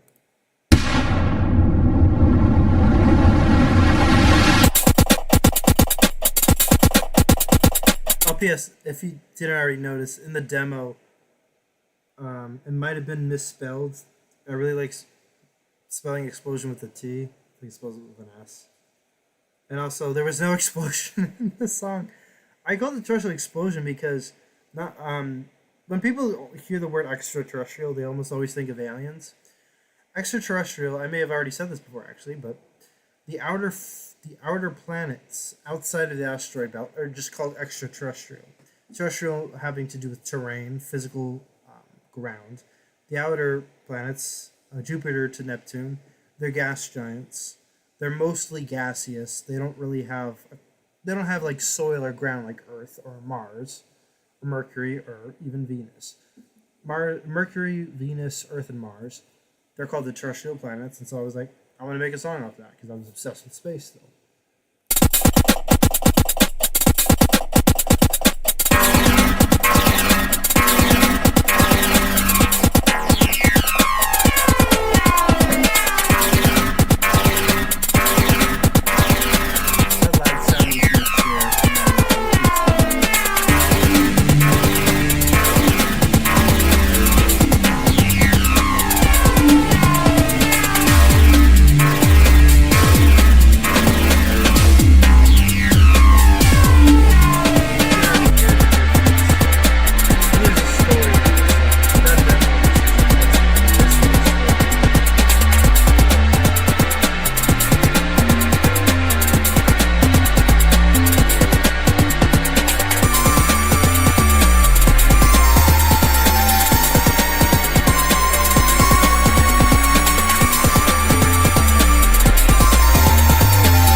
Time, kid.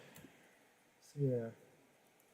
So that's the difference between 11-year-old me at this point, because I was now 11 because of my birthday. That's the album cover, really timing a bit, really. I don't know. So difference between 11-year-old me and 2016. But before the end of 2011, because so this actually, I kept writing music past the summer into fall. The entirety of October, I actually didn't write anything. It was, I think, the first hiatus in a way I ever took, but it wasn't intentional. I was just focusing on school, entering 6th grade, middle school, and playing on my Xbox for the first time. My aunt got that for me, which I'm thankful for. She got me Skate 2 and Skate 3, and I was playing a lot of Skate 3, 6th grade. So October, I didn't make anything. Continued in November. So already I was like completely just not inspired like I was here. So this is some of the solar disasters proper era, 1 through 16. I want to play this demo actually that Elijah and I made. His influence is much more intelligible than my ideas were. Come on, play it. And this is gonna sound familiar if you know what Knight's Terror sounds like.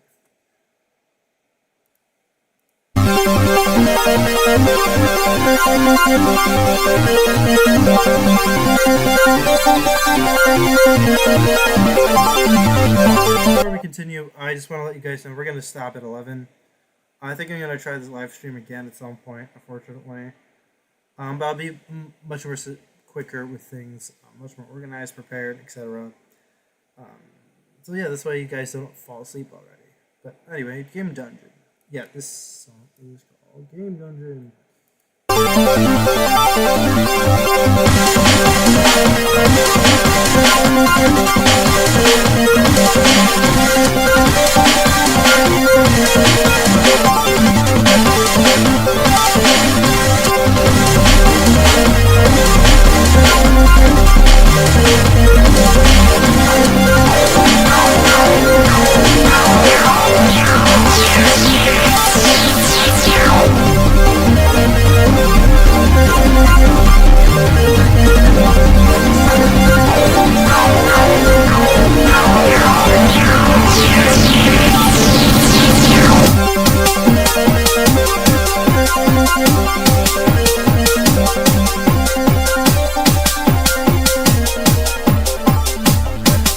This is the part where my friend Elijah tried to get me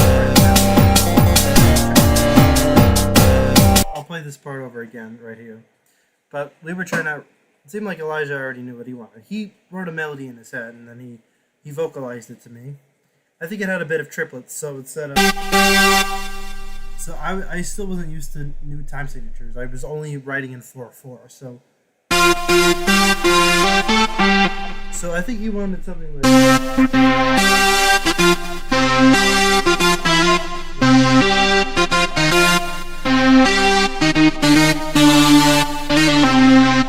So that's 12/8, but you can also see it as swing.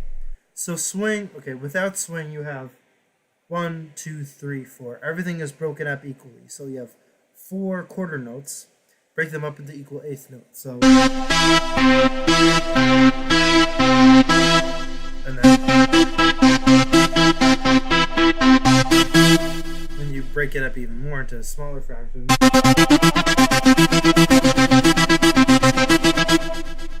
But he was probably thinking in terms of something in 12/8, so something like.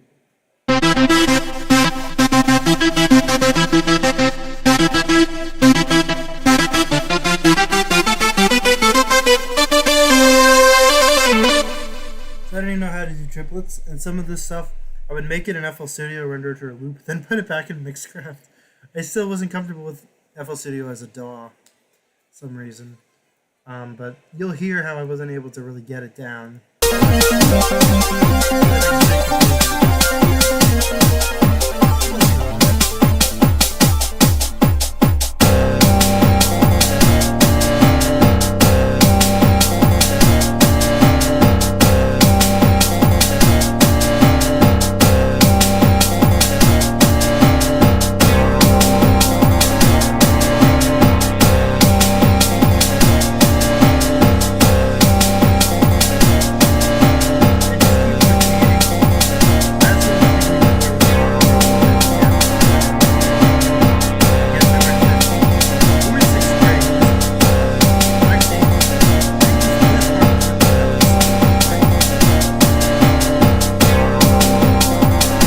I remember some of the bits of how he even made it mentally, even the mental space I was in. So he wanted to get a melody down. Already, like I've said, I believe Elijah and Retro would had more their heads together musically. Because my friend Elijah was also in the band. He played trombone.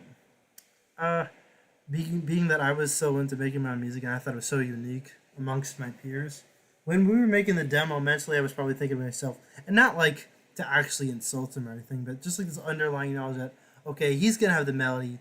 So what we would actually do is we would go back and forth.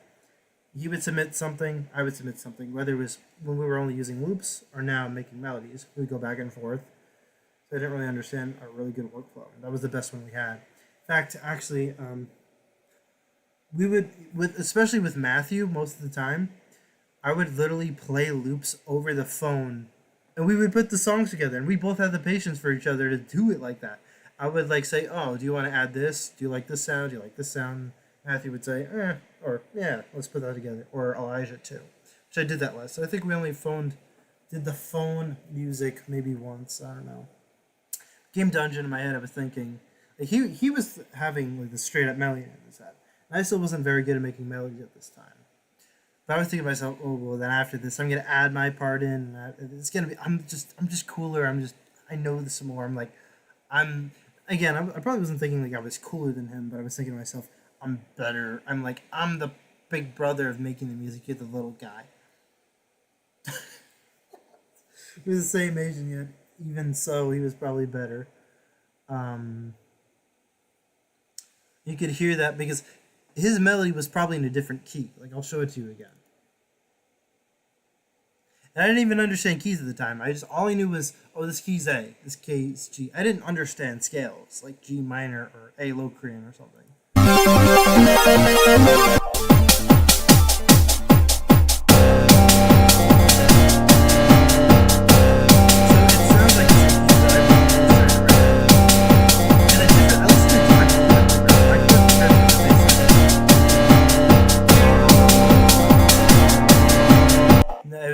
They're called clashing, and so yeah, that's solar disasters. Again, we could go into this more at some point.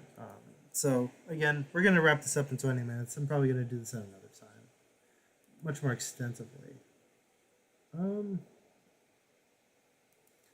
So that 2011 came to an end. It was midway through 6th grade. Then I decided I was using all these loops royalty free. So we got this entire loop library, and I was so used to having the fragments of stuff. So P.S. This one I abused the crap out of. So this comes. I literally have this on my wall. Hold on. Okay, I'm not gonna take that off the wall right now, but I have. That was one of the biggest influences of me as DJ EXERO. Was this house pack. I didn't really know what house music was, so I just made it in the way that I thought was cool. So something, I would make music like, oh my gosh, I use the same sounds over and over to the point of like ad nauseum. So you'd hear stuff like this.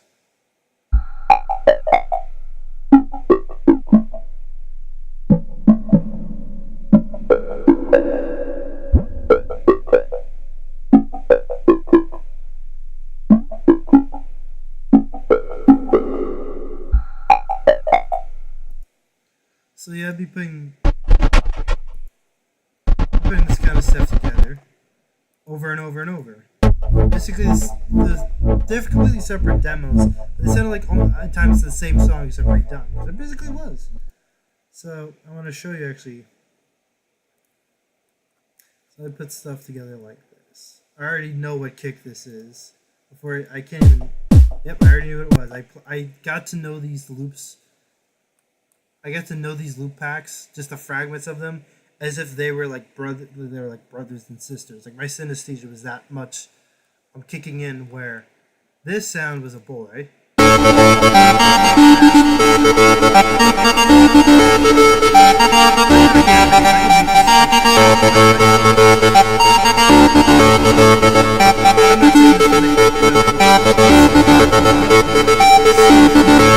Well after them. They're long gone. Not DJ Puzzle. He's got soundtrack loops, but I'm just saying this to like stunt on younger me because it feels cool. So this stuff I put together. I never had the full loop packs. So end of 2011, my parents got me 4 loop packs. Warp Space 2, not 1. So I wasn't into that as much at the time. Electrified, which was like. I still don't know what genre that's technically, but I think it's called electro. Wobble Talk, a dubstep loop pack that I don't really use too much. Industrial EBM, electronic body music. I don't understand any of this stuff. But early 2012, end of 2011. I sounded like I just said 2011. Praise God, I just said 2011, kind of, not really, but 2011.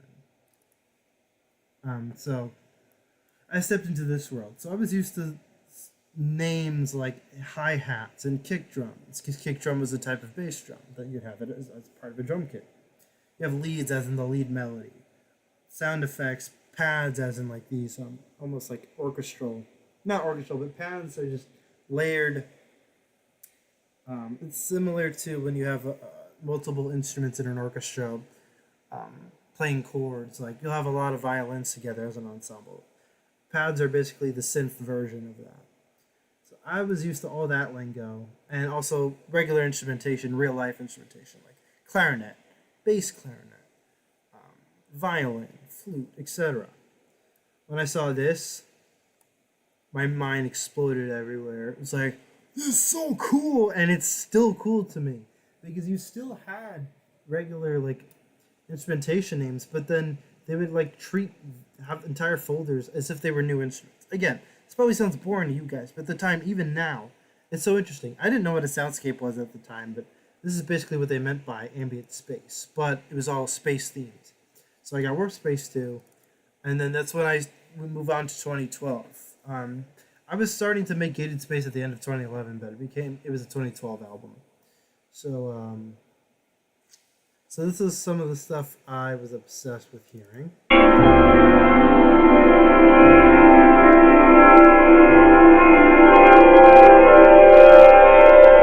if no one's here at the end of even a few minutes, I'm still gonna wrap this up. As if everyone's here. Here's stuff like this.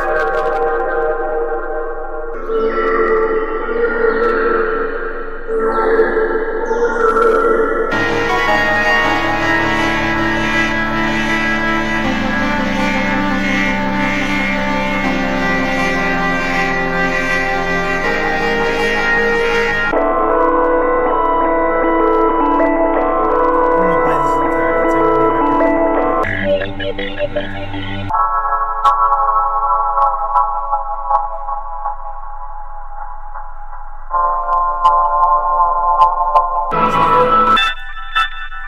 That's even cooler, because I was not used to this kind of language. Like, since I really didn't understand the world of music production, these terms I didn't even know how to begin to understand. Even up to like 2015, or 2014 rather. I didn't know what a classic beat was. Like I was trying to stress the importance of like, what is a classic beat versus what is a warped beat? And it's like, bro, it's a theme. It's not all that crazy. But it was consistent. So warped beat was basically sound of like synth drum beats that were made with synthesizers that were heavily processed and used with effects. So classic beats are more of trip hop beats, stuff you'd hear in lo-fi, hip hop, and trip hop and old school hip hop. And so I get stuff like this, which sounded much more acoustic, but not entirely, which I still am addicted to.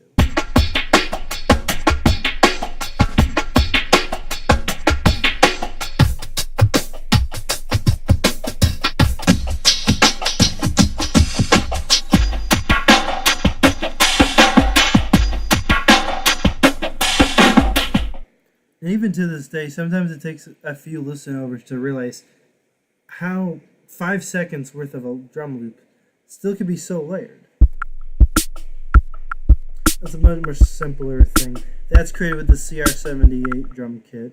Drum machine, but it's probably sampled. It wasn't the actual drum machine, probably. I don't know how they made this. I know how I would make my own version of this. I'm doing my own version of the Workspace Sequel Pack for internal use. I'm not going to sell it, probably. So you hear this kind of acoustic stuff, and then the glitch, because this is supposed to sound like it's a combination of ambient music, video game influence. So you're gonna hear like a lot of sci-fi type sound effects, like spaceship noises or whatever, and there is such thing as glitch music, and so there is influence from there as well. So you've got. So it's a completely separate sound, but in the same world. And there were so many of these loops. It was like I was stepping into like a literal planet just of sound. And to this day, my brain still works as that. I listen to a sound, it's in a location somewhere. Even if it's not completely like my brain is like, okay, this is a room that it's literally in. It alludes to that. It basically is. And so that's what I've been honing on in since 2016, actually. Like, I've realized that idea, and I've been maturing it ever since. And I think it's at its point of maturity where I can make this stuff with my hands tied behind my back. I can make it so easily in my head. Again, not to brag, just saying things the way they are. I can make this stuff like mentally before and be like, okay, the song's done and over with, before I'd even actually make the song, because that's how much the Lord has helped me make this music and understand it. So going back to 2011 into 2012, I was still used to just the stuff I had in Mixcraft. I didn't know how to work a synthesizer. So let me show you guys what I have. The synthesizer I do have.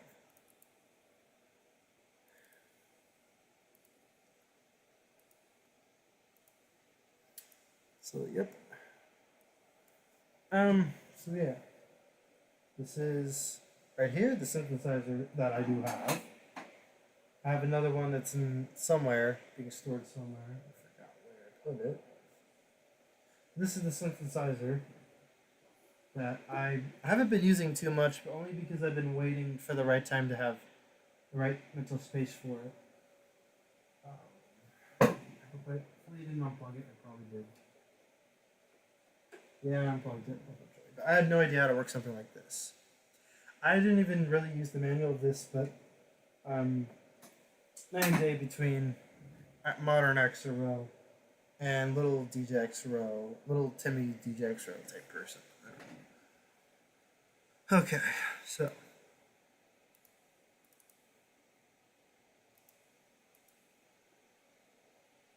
anyway,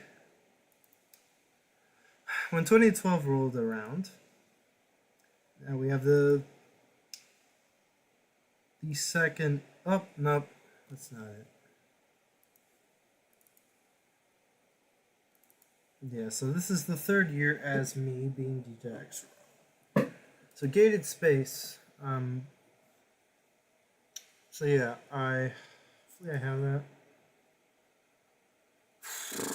Do I have it? I don't. I literally could download it right now, but it wouldn't even be worth it. But I made an album comprised of a lot of Warp Space 2 stuff and the other loop packs that I mentioned. I don't know how much information I really want to give out, because it might be a little bit too personal. By the half of Gated Space, I started to really lack a conscience.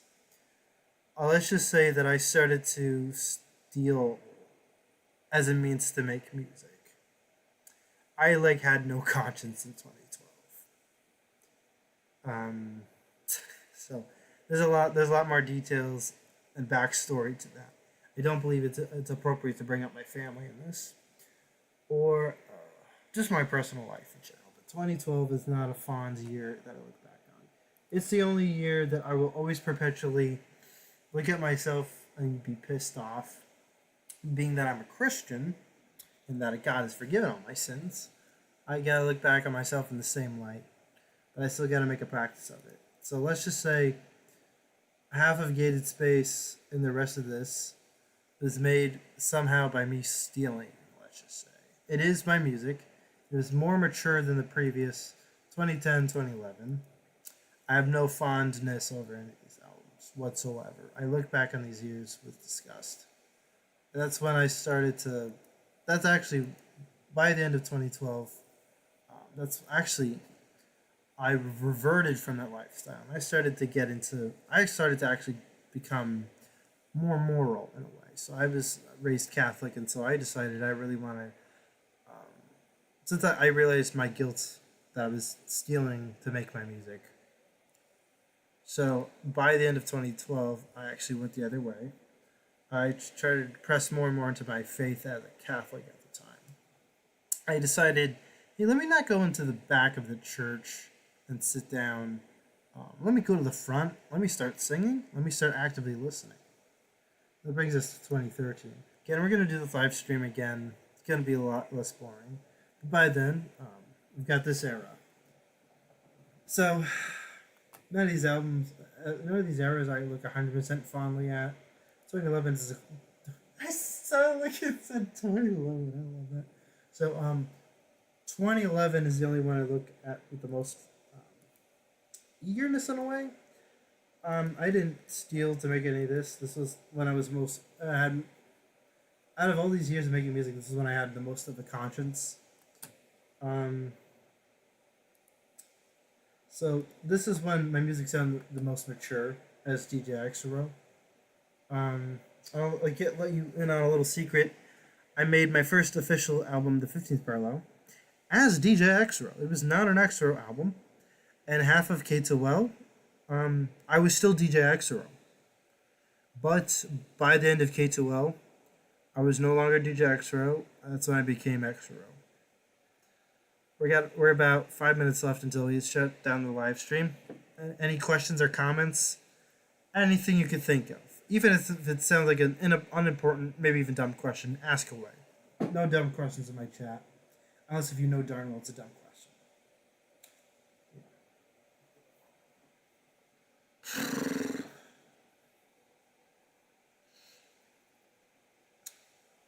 Regardless if you guys have any questions, the two people in the chat, what we will do is play a bit more of my older music. So we're actually going to go to Oceania. So when I became EXERO in 2016, technically, I decided, hey, I have all this music, and yet most of it I done associating. Like, all this stuff is obviously demo work. It's not real music. It's not real official music. So my first album, up to like even as late as 2018, I was promoting this as my discography. Oceania, I was thinking would actually be my first album because it was a concept album. My first ever concept album. I was listening to Genesis's "The Lamb Lies Down" on Broadway. My concept album is the album functions as a storyline. Each song is connected to a storyline or a concept. So that actually had lyrics to show you the world. And Peter Gabriel from Genesis wrote the story of Lamb Lies Down on Broadway. So whether you were listening to the lyrics or not, you would know what was going on. The lyrics weren't descriptive enough. You got the story to show it. I had neither here. I had a short story that I believe I wrote that would come with the album. There were no lyrics, though. I didn't get that through my head. I was so used to making instrumental music and listening to it, I didn't realize the world around me, if they chose to want to listen to my music, there's got to be some sort of way of understanding. So in Oceania, I think I did actually a pretty good job at making music alongside the story. But you would still have no way of really knowing, unless if you had the story, which is still okay. It's not like it's wrong in a way. And actually, believe it or not, this is the first album I ever did where, as DJ EXERO, I wanted to sing. I started to write lyrics, actually. I have a notebook with some of the lyrics to the music. But I think because middle school kids were so friggin' predatory. Not in a sexual sense, like child predator way, but in a sense that the kids around me were just jerks, and I'd be a jerk back, as a way of preserving my not feeling insecure. But I felt insecure. I cared about people's opinion, which more often than not people do. So I think that beat me down into not wanting to hear my own voice, but also because I didn't want to hear my voice. So I wanted to hear a mature voice like me right now. When I was 13-year-old, I'd rather hear the music be mature rather than the voice of a 13-year-old. And I didn't think about this enough, but I think I knew deep down, I wanted this music to last where years later I'd still want to hear it and not a 13-year-old voice. But it is what it is. Let's hear some of this, actually. So this was supposed to be the first song as EXERO, but it's still DJ EXERO.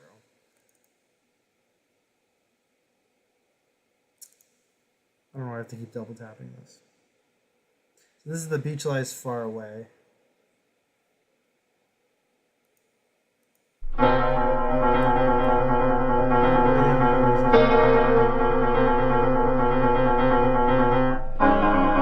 That is me playing the piano. Something I didn't touch upon yet, me playing actual instruments, which was pretty rare from 2010 to 2013. There's no clarinet.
the first album when I was actually really trying to not necessarily be an electronic musician. That's when I started trying to push myself as an electronic and rock musician.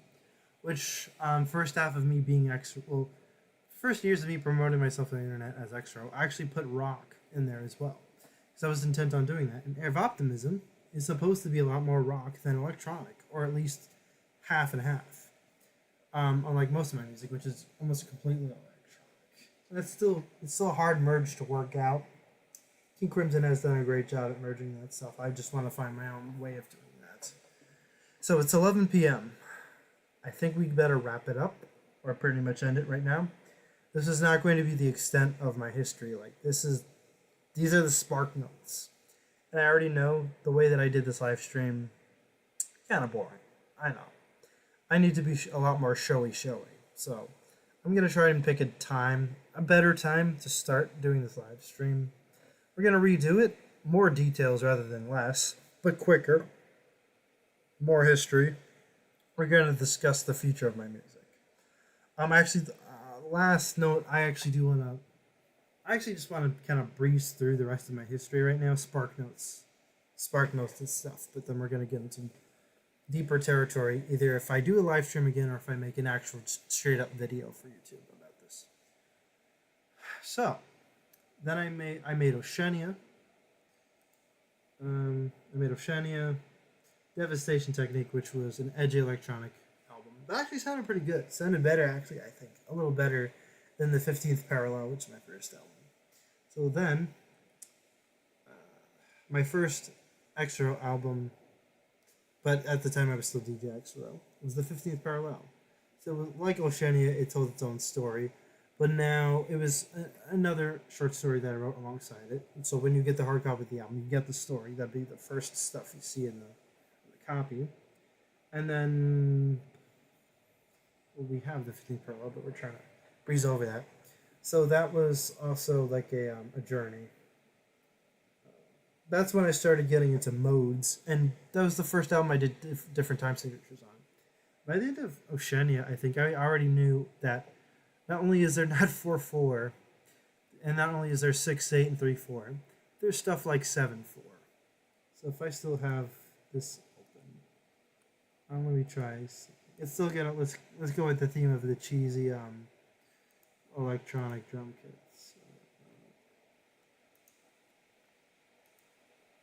Except this one I wasn't using in 2011 or whatever. Okay, so let's have a simple 4/4 time signature.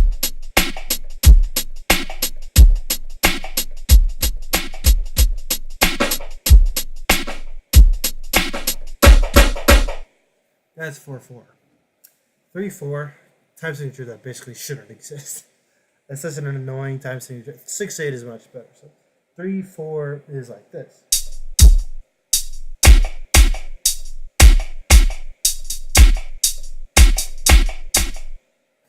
And then you got 6/8.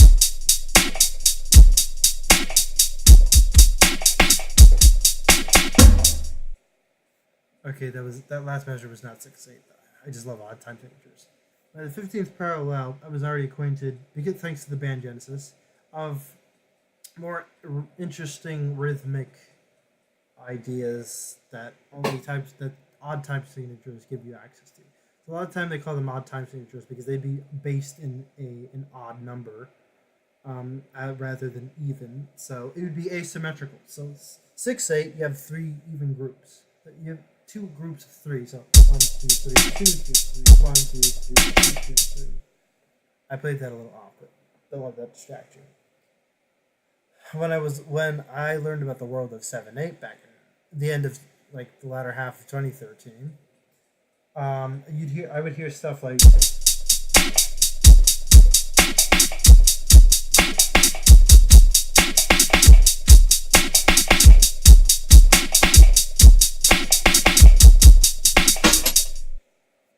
so that's 7/8. Denominators and time signatures are still an annoying archaic thing, kind of. At least in my world, denominators within time signatures are just like, bro, just let it either be a chord, just be a chord note. Like no one's using half notes as at the end of time signatures. And They don't even make sense. I gotta explain another live stream why I'm taking on my own. Since music has become so personalized, there's no real need to standardize and update music theory. And there, in certain ways, there already are. Like people more and more are trying to add their own things to, um, sheet music, um, and stuff like clefs are just another thing, like treble clef and bass clef. Why I understand they still have relevance, but also how it just feels kind of. It doesn't feel as intuitive as someone like a guitarist who plays tap, who does tap now. I grew up on reading sheet music, and so I don't know what to make of it yet, but that's a whole other topic for a whole other day. But 7/8, it would since more and more I was thinking in terms of rooms. Now for the 15th parallel, almost it was like every other song was based off of an actual room I'd invent, or mental space that the character was in the 15th parallel. So I would literally have to place myself in mental rooms. So when you look at a room, there's an architecture. Is it a small room? Is it a large room? What kind of objects are around you? How easy is it to walk through, or how claustrophobic are things? Are there a lot of objects around you that you have to get through, etc.? Basic, boring sounding stuff that can translate into really interesting musical ideas. So, it's not a complete, reliable idea to translate architecture and pacing of walking around the room. It's not a one-to-one relationship between that and rooms, but nevertheless, time signatures started to break open new imagination territory for me in the 15th parallel. So something like, so one of the songs I wrote was The Key. So that was in 13/8, and so okay, we know we have 4/4, and then 7/8 now. But then what the heck is 13/8 or 13/4 or whatever? That's pretty long. So that's when you start getting into the idea of having groups of like subgroup time signatures put together. So I decided to invent my own like kind of grouping of ideas, and this is kind of a standard practice for the weirder and weirder time signatures. Weirder as in like less used. Some people have gone as weird enough as putting pi as the time signature. That's might be impossible, but anyway, 13 forward goes something like 1, 2, 3, 1, 1, 2, 3, 1, 2, 3, 1, 2, 3, 1, 2, 3, 1, 2, 3, 4, 1, 2, 3, 1, 2, 3, 4. So it was 1, 2, 3, 1, 2, 3, 1, 2, 3 plus 4. So that's 13/8 for me. And I did that a bit on the album. I keep feeling like I did more odd time signatures. I did. I had 2 instances of 7/4 as the basis of the song, like Chasm of the Visible. Okay, this is not Spark Notes. I'm still going on with this live stream. You guys are still here with me? Great.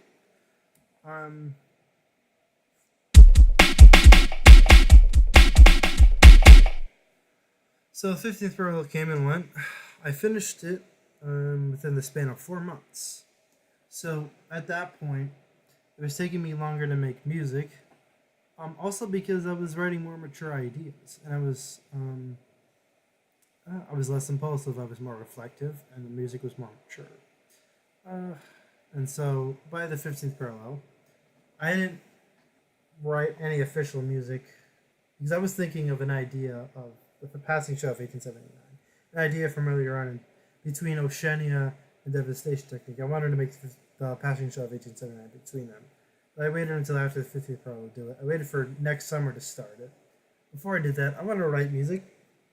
I created an EP called Post Parallel Syndrome, which I was like, at that point, I was done really with making loop reliant music. Here and there, I put loops in my music. Basically, it was now complete composition time. So 2010 to 2013 was a complete transition from reliant on other people's ideas, whether they're remixes or loops, to completely having this increasing zeal and almost terrifying zeal for I have to own every square inch of this song.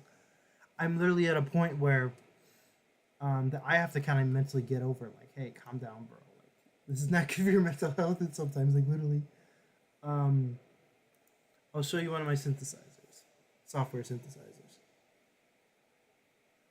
Not only do I have the audacity to, because it's a standard in software synthesis to pick your own waveforms. That's the standard practice. It's also becoming more and more standardized to have a wavetable where you morph in real time between waves, like they change into each other. But now, and this has been, people have known this for years. I was just getting around to it at some point. Sometimes I want to create my own waveforms, maybe even down to something like this. This is the audio spectrum. So, on average, sound is made up of what's called a sine wave. That's a sine wave. Down here is the phase offset. So imagine this being a graph. So you got this, right? This is when the audio ends. This is when when the cycle of the waveform ends. What if we, because in math, you can offset it, phase offset. So it starts at a different point. That's how you can do all throughout the audio spectrum, phase offset. And you've got what's called the overtone series, which is a naturally occurring audio phenomenon of how audio is composed of. So it's how we get the major scale and the Mixolydian scale. Major scale being C major scale. Oh, the villain dies and the bad guy gets defeated in the end. Disney is still in its prime. The princess becomes a princess. We play acoustic guitar music, live happily ever after. We watch the sunset with Squidward. We're all good. Anyway, and this is Mixolydian.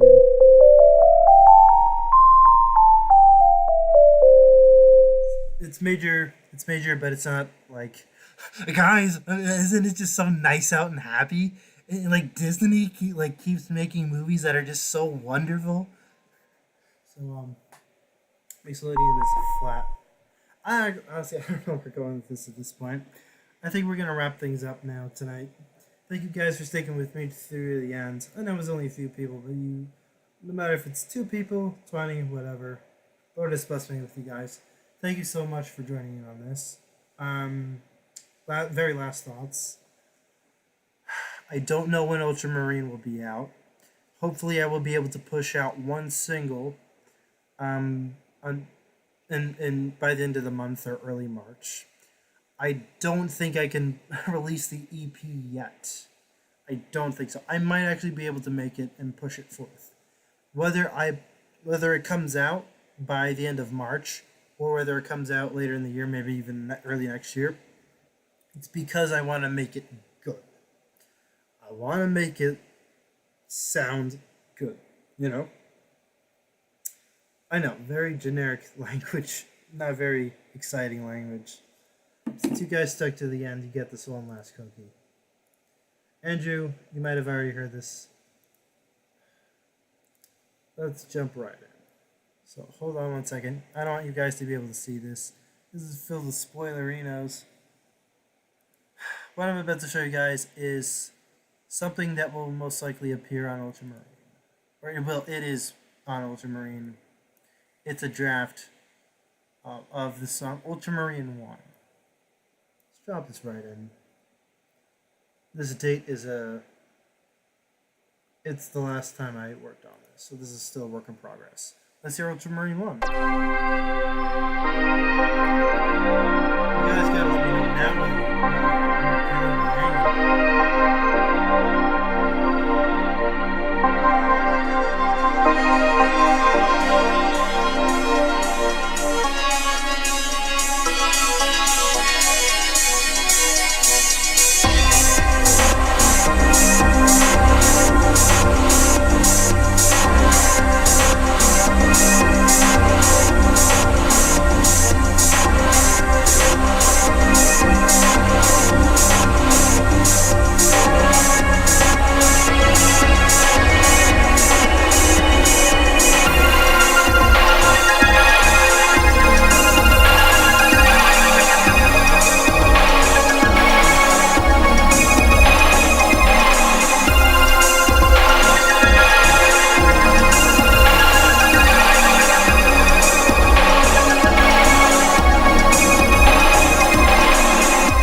the rest of this stuff is just a fragment that I forgot to chop off. So yeah, that is the end of the live stream, I think. I feel still musically energetic at the moment.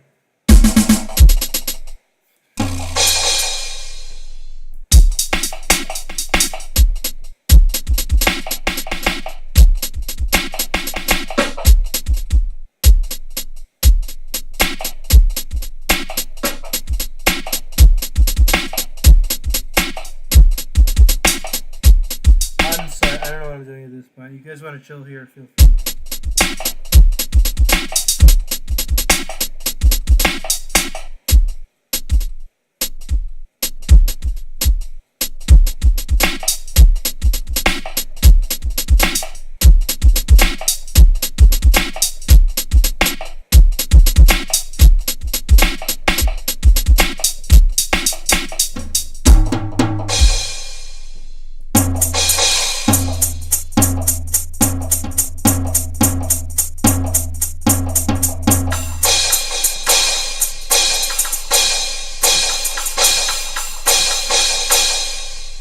Thing you guys actually hear, are you literally asleep? I'd be asleep by now if I got the chance.